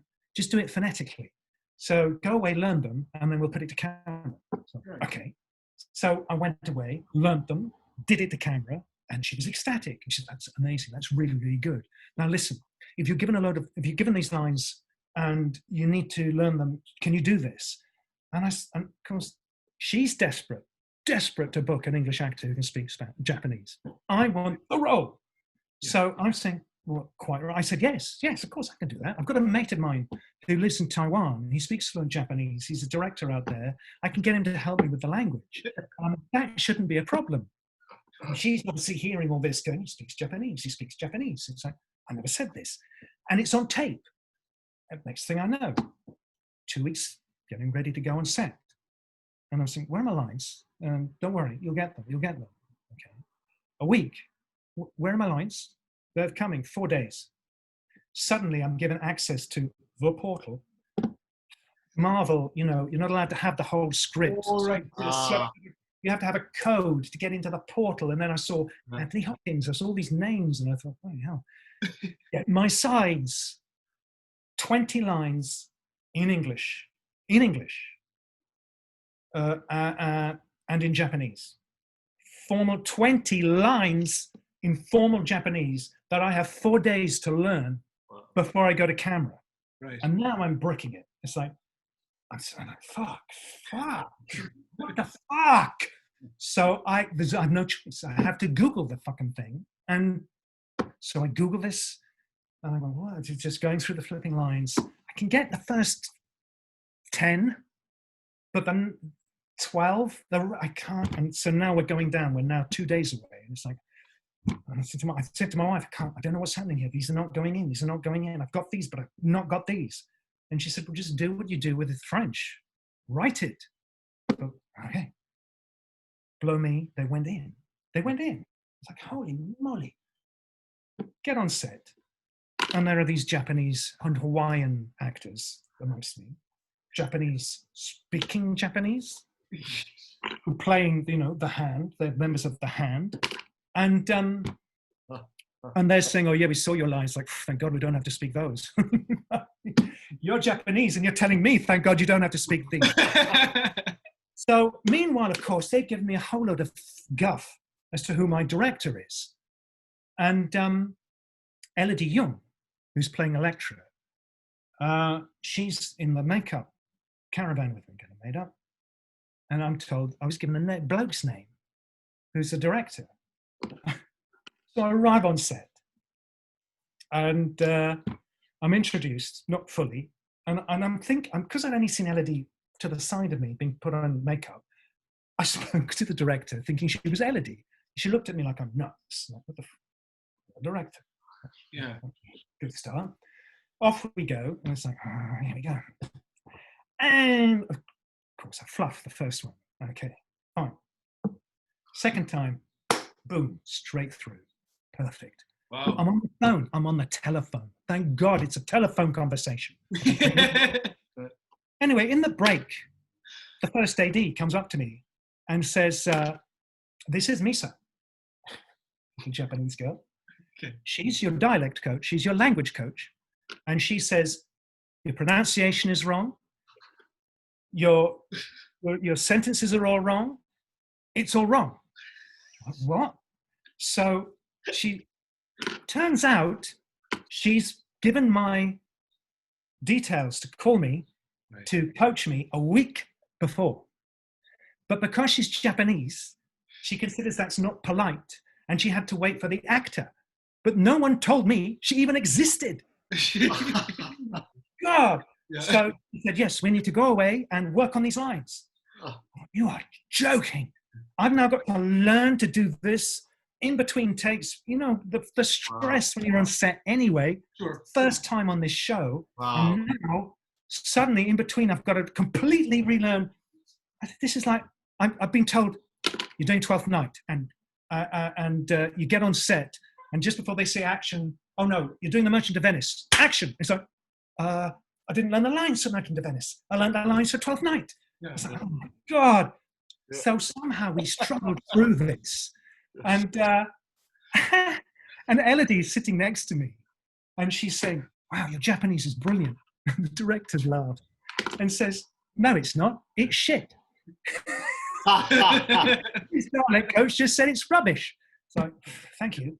Because apparently what Google had taught me was Mandarin. I was going, what are you?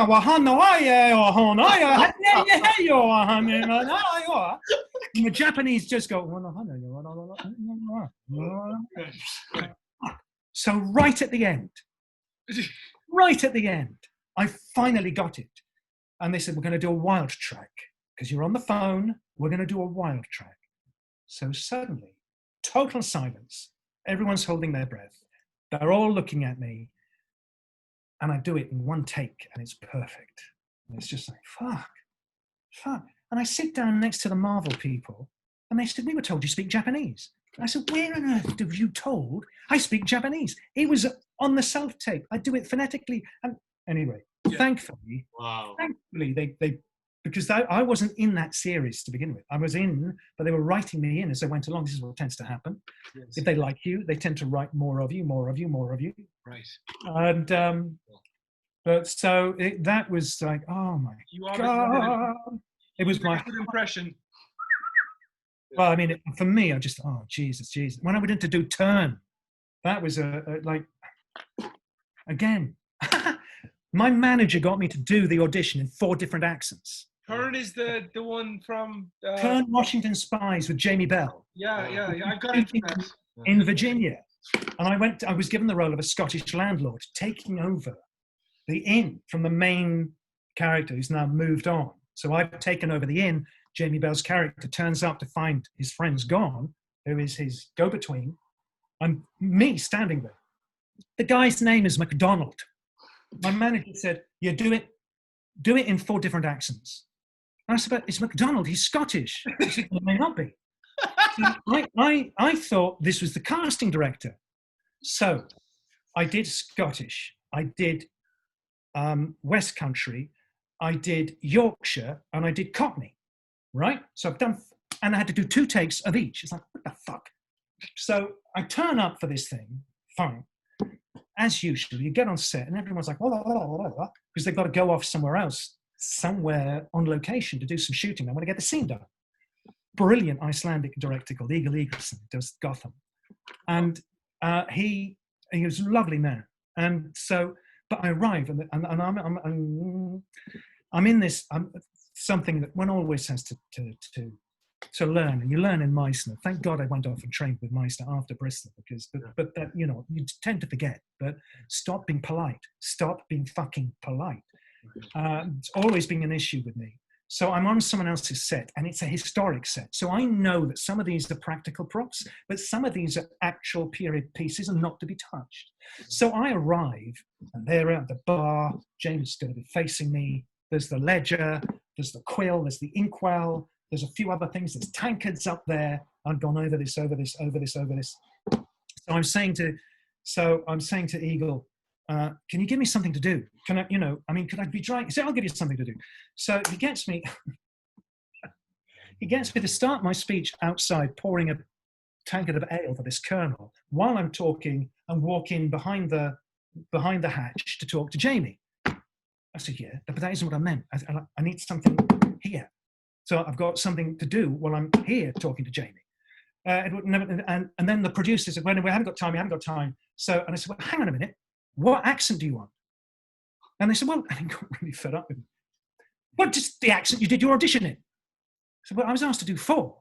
And he said, oh, okay, well, I'll do the speech and give me all 4 accents. And I'm thinking, you're lucky I can do this. How many actors can stand in front of you and do their speech, and as they're going, change into 4 different accents? And so I did. And he said, yeah, Scottish. I said, yeah, Scottish. Thank you. So off we go. And action. So I do this. And he said, that was great, but we can't understand a word you're saying. Can you water down the accent? Yeah, okay. But look, can you give me something? Hello? Okay, gone. So we do this 3 times. We're happy. Then Eagle says those famous words, this one's for you. Have fun with it. Do what you want. Right. And I'm thinking, okay, but, and he's going, but wait, for continuity though, should I not do that? What am I doing here? So I did the same thing. And of course, the same thing was nothing. And it's me. And I wanted to open the book. And there's no ink in the inkwell, so I can't use, so what? But yeah, instead of thinking on my feet, which is what I should have done, I was in a sort of, and so he comes to me and the Eagle looks at me and goes, I said, what? But I then was staying there a whole week because I had to come back and do another scene. Right. But then moments like that where you think, come on, pull your fucking shit together. Sure. Yeah. Because I didn't do that in the Blacklist, that went incredibly well. And to the point that James Spader was fighting for a scene that I was in to be kept instead of the other way round. And The Tick and Daredevil led me into more episodes. And I, to this day, think the turn would have led me into more episodes if I hadn't gone. So be ready. Be ready. We all know that. I'm as old as the flipping Fusilier, and I should have known better than to go, what? But you said you've got them people panicking around. I remember when I was doing Gotham, that last scene I had to tear my eyes out. So my eyes are out, and I've got to grab, it said grab the bars. That must have hurt. Yeah. I was amazed. They did it. The guy came immediately onto me with a gizmo, walked around me, and created this 3D image of me with my eyes out. Huh. So they put all the makeup on and gave that impression. So I was rehearsing, manically laughing, going up to the bars, and the art director said, "No, don't touch the bars." I said, "What? They're not strong enough. Don't touch the bars." So then they come to do the director, the camera's rehearsal. And I went up to the bars, and the director said, "Why aren't you touching the bars?" And I said, "Well, why don't you just do what it says in the fucking script?" Like, excuse me. I said, "Actually, the art director just told me not to touch that." He's what? So of course the director, and he actually was English once upon a time. I think he'd arrived when he was 19. He's very American now. Right. And he grabbed the bars. Nothing wrong with these bars? And the art director's standing there going, So it's like, this is something we constantly have to appreciate and face, is the fact that, we are serving the main actors. Yes. And they are under immense pressure, the directors, and they're going to lose it, and they're going to lose it with you. Right. So they're not going to scream and yell at any of the main actors. They're going to scream and yell at you. And it's a matter of not screaming and yelling back. But it is also a matter of really being more aggressive in a way. Sure. Just more New York, kind of. Yeah. More New York, yes. Yeah. I just want to ask a question about your theatre company, Theatre 503, because you guys produced the original production of Mountaintop, right?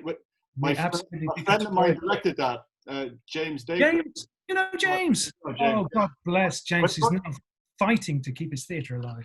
Oh, is he really? But this play, of course, about Martin Luther King and all that kind of stuff. Did you know it was going to be such a big hit when you produced it? It ended up on Broadway with Samuel Jackson. We knew it was a phenomenal play. Right. I mean, what had happened there is I'd actually stepped away.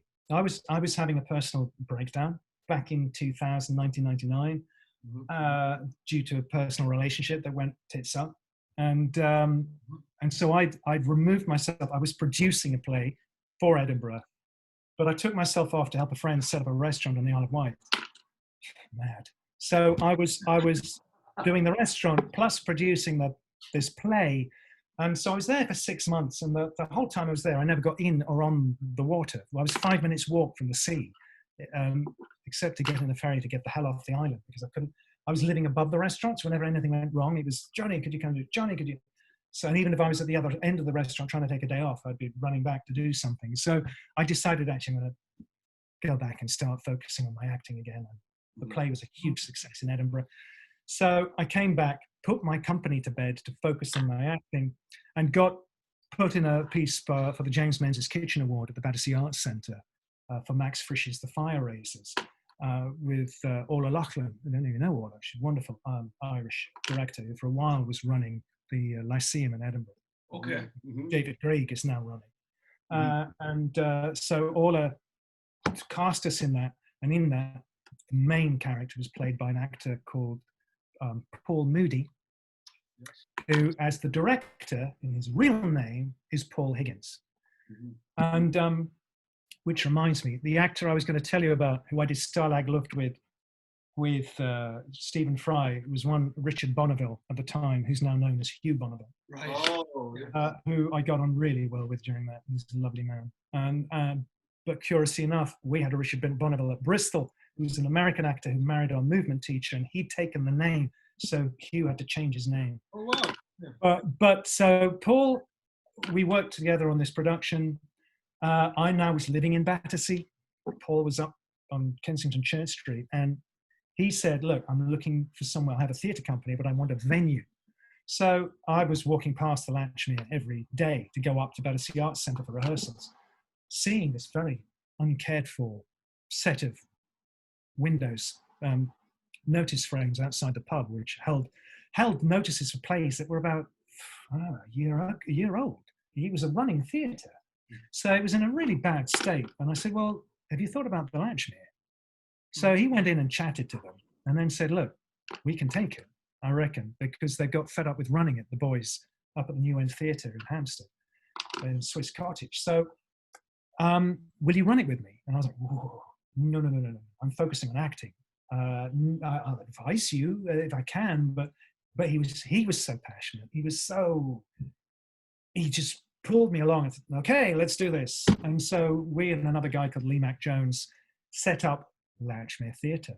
Unbeknownst to us, the outgoing artistic director had copywritten the name, God knows why, and then took us to court. Cost us thousands of pounds. But thankfully, we had Mark Thomas at the time, who was rehearsing his comedy TV show in our theatre throughout the week, and then shooting it on the Friday at the Bedford Arms up the road. And so he said, I'll give you all my ticket money. Wow. And his ticket money covered our court costs. Oh my God. But then we were forced to change the name to theatre. Well, we thought, what do we call it? Studio 503 is the address, by the way, 503 Battersea High Street. So we called it Theatre 503. And we had Dennis Kelly's very first play, Debris, that was performed there. Dennis Kelly has gone on to he did Matilda. He wrote the book for Matilda, and he's done a lot of plays at the theatre, National Theatre, and he does a lot of screenplays now. Great guy. So we had all these wonderful opportunities because we said, look, we were focusing on new writing. That's all we were interested in, new writing. Nice. So we approached the Young Vic and the Old Vic studio and the Royal Court and to their literary managers and said, look, you're getting inundated with submissions. Anything you feel you can't handle or that deserves to be heard, even if it's just one day's reading, because writers sometimes never get to hear their words, give it to us. Let us see what we can produce. And so we were growing from that. Nice. And then I thought that where we got to in 3 years, we'd get to in 10 years. And the name that we achieved and the success that we were achieving. That then when I stepped aside, which is just literally, I moved the year after Mountaintop. Mountaintop came to us because James had tried to get interest in America and no one was biting. No one, they were all scared of the defamation of his character because he's shown womanizing and he's shown smoking Pall Mall. And so he brought it to us. And we said yes. And as we said yes, the Lincoln Center said yes. But they were too late. Nice. So, but we couldn't get the global rights. We could only get the rights for a West End transfer, a transfer. And so we didn't know until we started performing it. It was wonderful. I mean, David Harewood, who was playing Martin Luther King Jr., I honestly, to this day, I'd say American audiences were robbed. I know there was Samuel L. Jackson and Angela Bassett, but these two, David was phenomenal. Our set design, James's direction was pitch perfect. It was a beautiful production. It was a stunning production. It was gobsmacking. It's one of those shows, it ends, and the audience are like, oh. And there's a huge gap of silence before they applaud. They're just blown away by what they've seen. And when David was offered the play, he was reading the script, and he was on the train, and he rang up his agent and said, look, I want to do this. And his agent said, no. Why? Why do you want to do a play in a little room above a pub? No. And David thought, oh. He put the phone down, and he looked across at the woman who was sitting opposite him. And on the table in front of her was a packet of Pall Mall cigarettes. And he rang up his agent and said, I'm doing it. I don't give a fuck what you say, I'm doing it. And David was a big Martin Luther King Jr. fan. I mean, at school, he'd done that speech. He'd read that, he did that speech at school. And it was then, as we were watching, it was like, oh, okay, we got something incredible here. And so we did, we went to Sonia Friedman. Could we get her to come? Could we? We were cajoling her, we just could not get her to come. And in the end, begrudgingly, she sent her assistant, who came along and then walked out going, on the phone, fuck, yes. And so it transferred to the Trafalgar Studios. Fantastic, yeah. And at that point, also, I've also had the great joy of working with Terry Jones, who I then became a friend of. Oh. He directed me in the revoicing of, oh my goodness, the Italian actor, This Beautiful Life. Roberto Benigni. I had to do Roberto Benigni for Terry's English version of Asterix and Obelix versus Caesar. So I was playing Centurion Detritus, and we went to Amsterdam to record this. Yes. Amazing times. And he was so generous, because all the best restaurants are in the red light district. Right. So he was so generous. And so we connected. And whilst this was happening, whilst Mountaintop was at Trafalgar Studios, I was up in, I don't know why, I was up in Highgate. I was looking after a friend's apartment. It was in LA, in a Highgate. I was sitting on the green having something to drink, coffee. And Terry suddenly walked across the green. And I said, Terry. And he said, good grief. And he said, have you got time for a cup of tea? And I said, yes. And I offered him to come and see. No. He said, come to my house, come to the house. When I knew him, he was in Camberwell, and he'd now moved. He was now in this very posh private commune that had been set up for scientists, very modern buildings created in the 70s. Anyway, we were sitting down, and it was raining outside. And I didn't know he'd been suffering from cancer, which he'd fought and he'd beaten in his colon. He said, yeah, do you want to see a picture of my guts? To this day, I will never forget this, because I thought, oh, he's going to show me, an ultrasound picture of his guts. Yeah. He hands me this picture, and it's literally Terry on the surgeon's table with all of his intestines out on a trolley next to him. I thought, Terry, your surgeon, did you ask him to take this picture? That image is with me forever. It's crazy. But during that, I said, you must come and see this show. You must come. And so he said, I'll come if I can bring my mate, Michael Palin, with me. So I said, please do. David would love it if you would both come and see it. And so he duly came. And I told David. And he said, well, could they come up for a glass of champagne afterwards? And I said, yes, absolutely. And I said, would you? And they said, no, we'd love to. And they were with their respective partners. And so what I didn't know, because I'd never been upstairs to the Trafalgar Studios, Whitehall Theatre as it was, to the dressing rooms. So at the curtain call, David sort of signaled to me, and I said, okay. And off we went backstage. And it's about 7 flights. Bearing in mind, Michael Palin now is in his 70s. And so Terry was getting a bit concerned. And it was going on and on. I thought, bloody hell. And he said, "Are you all right, Michael?" He said, "Look, I've gone around the world in 80 days. I can go up this flight of steps." So yeah, David was blown away. And yes, we, of course, had no idea we were going to win the Olympiad. Yeah. No idea, as did Sonia, because she was on a beach in the Caribbean when it happened. And then it transferred. Indeed, it transferred to awesome. to Broadway. So yeah, that was a surprise, and as a result, now we have 2,500 submissions for our international playwrights competition every year. Wow, brilliant! That's great. Because of course, suddenly that American writer had a success, so suddenly. So John, we haven't much time left. We have a few more questions for you. I guess I'd like to. The world has changed very quickly, and it's changed a lot very quickly. And I would just like your input on that. How has it affected you, or what do you see? It's been a massive effect for us, for both of us, my wife and I. And we were already in a position here. Before this happened, we were in a dire position financially, because we got hit a couple of years ago by both of us having to have major surgery. And even with insurance, the bill was furious. It was outrageous. And it has, the result is we've been struggling forever, trying to put this to bed. Amazingly, for a year and a bit, we've managed with a rent that really is beyond us as well. And so we were already of a mind, but we've got to downscale. And she said, I'm getting the urge to move into the countryside. Right. We were looking at that. And then COVID hit. And suddenly, this, as I said, this gives an opportunity for us to be really more introspective and to really dig deep. And you're thrown together in one another's company as you've never been. I mean, fortunately, to be honest, we have. We have always been in this position.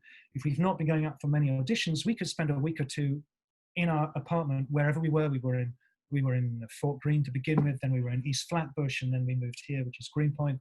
Right. So we would find ourselves locked away with our cats many a time, and actually prefer really having to struggle when we had to get out and go to Manhattan for something. Like, I want to stay here.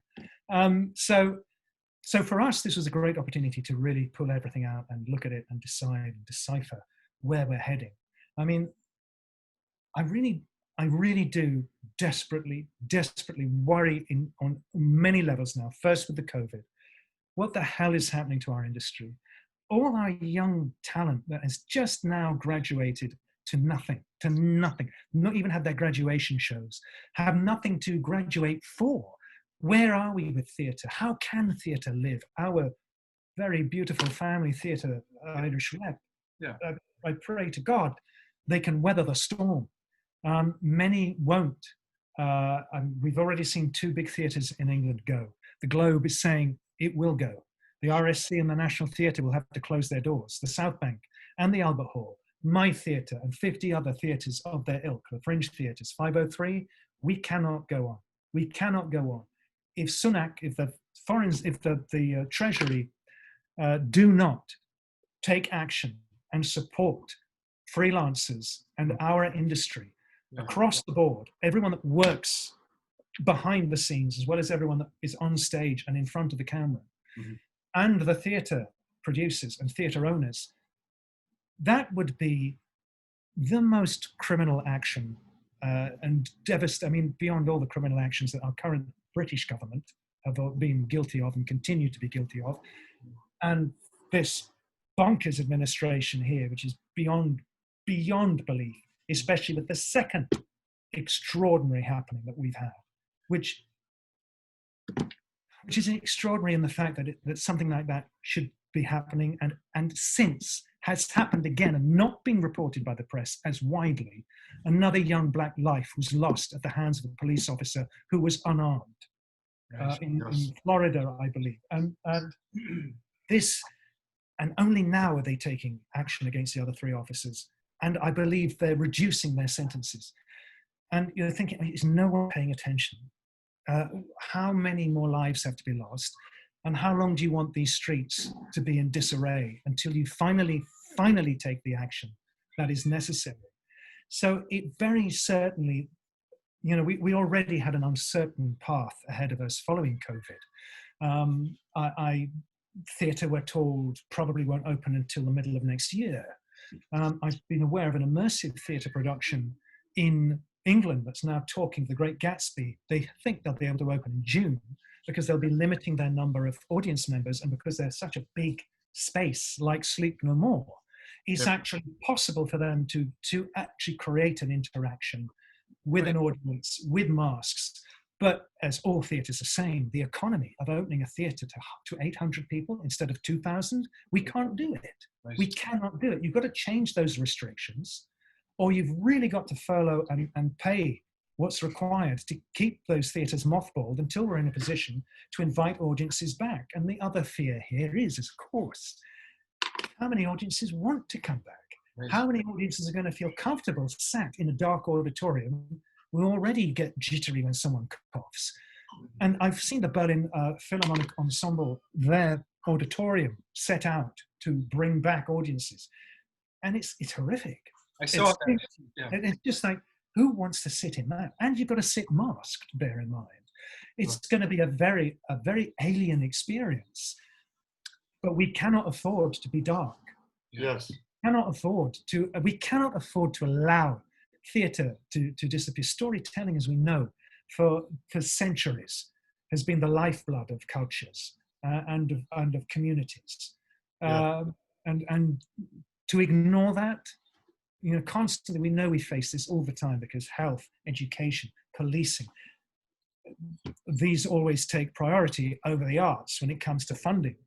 And now, having been locked down for all this period of time, yes, it is distressing, and that's the thing we've been discussing. Well, what is next? What is next? I mean, it's very difficult to plan when you don't know. Because all the film productions still have not fully got their shit together. We're told the big productions, Batman, Fantastic Beasts, Peaky Blinders, Line of Duty in England, the big £1 million an episode productions are going to reopen at the end of July, because they're the only productions that can open, because we're going to face the same issue here in England and in London. Insurance companies will not cover for conditions of a production collapsing due to COVID. Right. Wow. So the company, Amazon can afford it, Netflix can afford it, Warner Brothers can afford it, Sony can afford it. But independent film and those productions that require 4 or 5 different production companies to make them live, they can't afford to be hit by an actor or a crew member going down with COVID and shutting down a set.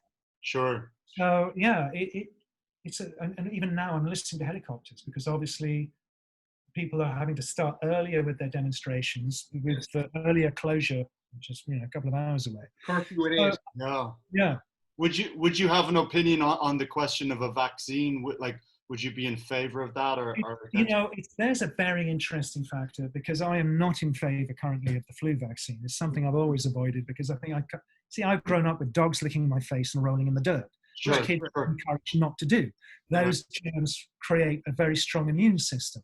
Right. One fact we do know of for fact is that kids under the age of 5 have the most super immune system, and they are not at threat from COVID. But beyond that, we don't know. And so I've avoided the flu, because I've watched all my friends of various ages take the flu jab and go down with flu. Sure. And I don't take it, and I don't. My wife is really not happy with the concept of Bill Gates saying everyone has to be vaccinated and be chipped, to be showed, so that they can pass a scanner that says, okay, you're green, you're clear, you can go. No, you're not. No. So, I mean, suddenly this is very Big Brother. This is incredibly dystopian and quite terrifying. Yes. But I appreciate also, we can't forever be 6 feet apart and masked. And now we are in this situation where you get yelled at if you have a mask on, and you get yelled at if you don't have a mask on. Yes. Because a lot of the science is that when you only need to wear a mask if you have COVID, and if you have COVID, you shouldn't be out. So again, a bit like the superstitions in the theatre, I wear my mask as much because, as I say, I am considered to be one of the vulnerable numbers, as much as perhaps for my own protection, but you're so far away from each other. And I've already connected with friends. And I hugged one yesterday who I've not seen for a long time, a stage manager, who were both masked. And I'm going to tell Bill Gates that you did that. Yeah. Out of respect for others, I keep the mask on. Yeah, that's right. No, but I'm probably already going to. I expect ice are going to turn up any minute now. And John, can I ask you, how do you think the media has handled this? Handled the COVID? The whole performance. Wow, it depends on the media. Well, Right. I'm just talking. The bottom line, it depends on the media. There are those that have, I mean, generally you find within the media, whatever is going on in the world, I always, remember something has happened. Well, let's say there's been an earthquake somewhere out in the Philippines, and constantly you've got the person who is actually on site, and you've got the anchor, and the person saying, yes, there've been no more tremors, and it looks like things are calming down, and the injuries are really quite slight considering. And yes, but of course there is possibility of another tremor, and in fact an even bigger earthquake, and there could be a greater loss of life. And when that happens, are they able to cope? And you just say, Jesus Christ, all you're interested in is building up fear. Yeah. All you're interested in, the good news you don't want to hear, because no one wants the good news. Right. You want to hear, is there a possibility that that bridge is going to collapse and it's going to kill all these people? Are all these blocks going to come down? Is there going to be a wide gap, a fissure between San Francisco and Los Angeles? It's just like, holy moly. So you've got those who are feeding the fear. And I think it's on another level now. It's like now there could, well, and it doesn't help that we've got a president who's really being so divisive with the media and with his people. Who's the one that's giving a speech to calm everything down? Right. Obama. Not the president. Yeah. The president that was a president, that was presidential. He's the man that at 5 o'clock, I believe, gave a speech on this whole situation. Whereas our president is running into a bunker and talking about ominous weapons and vicious dogs and turning the military against his own citizens for a photo opportunity in front of a church he never goes to. And the terrifying, for me, the terrifying thing with that is that you suddenly see all these evangelists going, thank God for the president, and they're still supporting him. Yeah. It's just, holy crap, what does he have to do to lose his support? Anything else, Ed? Or well, let's finish on something positive. I mean, like, yes, please.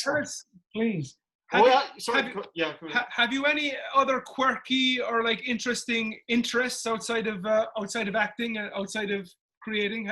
Any hobbies? Any quirky hobbies? Do you like to? Yeah, yes, there is. Yeah, I do. I vote Vietnam, which is a Vietnamese martial art.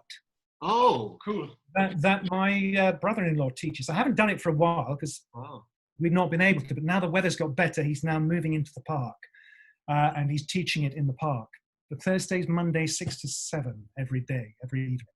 So it's I mean, there's a lot of Tai Chi movement in there, but there's also a lot of sticks, yes, kicks and punches, swords, and fans, metal fans.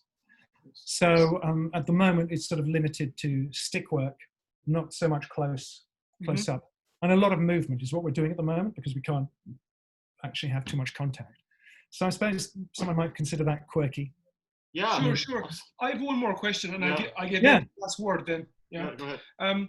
What advice would you give to a young actor coming up in the world now? Like, have you any experiences, any mistakes you made that you can like warn them about, or advise them on how to? No, absolutely. I think people always, with me, there's always this thing that mostly comes from my family and people outside of the circle of the arts, who don't consider you successful because they don't see that you're carrying success. You don't have a house, you don't have a car, you don't have this, you don't have that. And they measure your success by the things that society dictates one should have in life to show that you are successful. Right. And when I started because I have a passion for telling stories, because I love acting. I love, my first and foremost, my passion is theatre, and it always will be. Nothing can replace that extraordinary connection with an audience that you have nowhere else, not even when you're doing a live sitcom, which I have done. because you've still got something in between you and they're not being real. They're being G'd up to respond. But when you've got that audience in the palm of your hand, and especially children, because children don't lie to you. You can't fake anything with them. You have to be every moment that you're on stage, as you should be anyway, whoever you're performing for. Success for me is doing what you love. Doing what you love, regardless of what the rewards are. And as I say, for all my 30 years in the UK, I was probably earning on average of £3,000 a year doing what I love. And that has slightly improved since I moved here, because suddenly I'm doing commercials and money's more.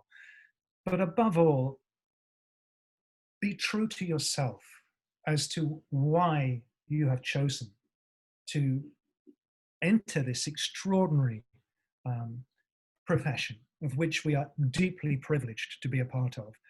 And be certain you're in it for the long term. I've been watching these SAG Foundation auditions, and a young actress who's probably in her 20s saying that, you know, she'd been banging on doors for 2 years and was about to give up when she booked this TV role.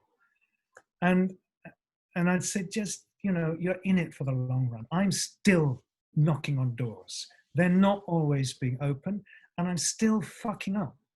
And I'm still learning. Never stop learning. Never think you've arrived.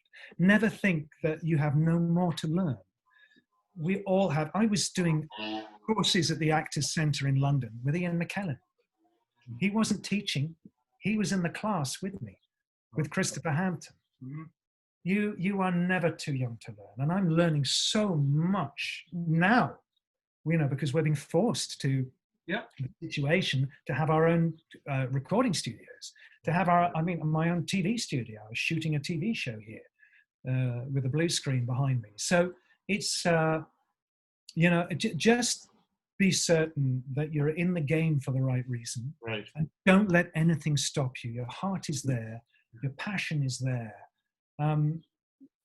This will pass. This will pass. This is not ad infinitum. This is not continuum. This is not the new normal. This will pass. You know, we have weathered so many other similar, as people have said, there's the plague, there's the Spanish flu, SARS, MERS, various other disasters that have, I mean, 17, 18 Spanish flu closed down theatres for 2 years. Right. This is not going to happen here. Sure. And it has recovered. And I'm thrilled to see how the industry and the community has come together. Casting directors that have offered their time for free so that actors can connect with them and audition for them, or just meet them, or just talk to them. Who have offered opportunities to graduates who have not had their grad shows. Agents who are offering them opportunities for representation.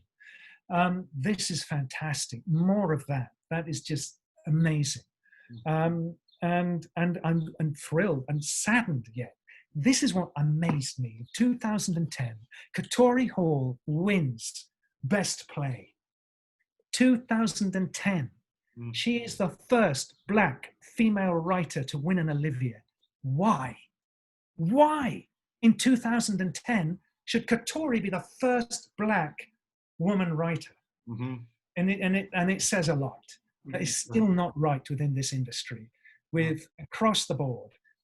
I mean, I even now I think of it, I count in my hand the number of actors of African American descent or color who directed me. Charles Thomas is the only one I can think of who directed me in Swing Kids, who directed the first series of NYPD Blue. And one other brilliant, beautiful South African director directed me on the last season of Madam Secretary. Right. Okay. Otherwise, it's very rare, and this is something that is really needing to be addressed. And I was thrilled again to see through a podcast. It's a podcast and a site called 98%, which these two girls have set up in England. That is, you know, we are the 98% of the 2% that are either constantly working or right at the top of the ladder. And so they have created a connection for those 98%, and one of them has been to reach out to the drama schools that are not being inclusive, that are not being supportive of actors of color and of what is ethnic minority. And my wife says, "What is ethnic minority? Why do people say that?" Mm-hmm. You know, they keep saying this thing about in the communities of ethnic minority, and you think they're not ethnic minorities, you know, and they shouldn't be. And that was the joy that I had in sort of, and one does generally have, I find, in our community, in the theatre, is that I'm always working with actors. Yeah. Mm-hmm. Wherever they are, wherever they're from, I don't register anything other than I'm working with this amazing talent. Right. And you know, it's a very slow march towards that open recognition and us seeing more and more opportunities arriving. And so, you know, that we are seeing change, but it's tragic that change has to come at such a high cost. And you just have to hope these people are listening. Mm-hmm. Please, you really are listening and taking action. Yes. Because it can't continue. None of this can continue. Absolutely. That's a really beautiful way to end it. Yeah. Yeah. Well, thank you, Don. Thanks so much for giving so much of your time to us. It's a pleasure. It was a pleasure. Thank you for including me. It's you know. Thank you. Okay. Thank you. Please take care, boys. We will talk to you soon. We'll talk soon, man. Thank you. Yeah. Okay.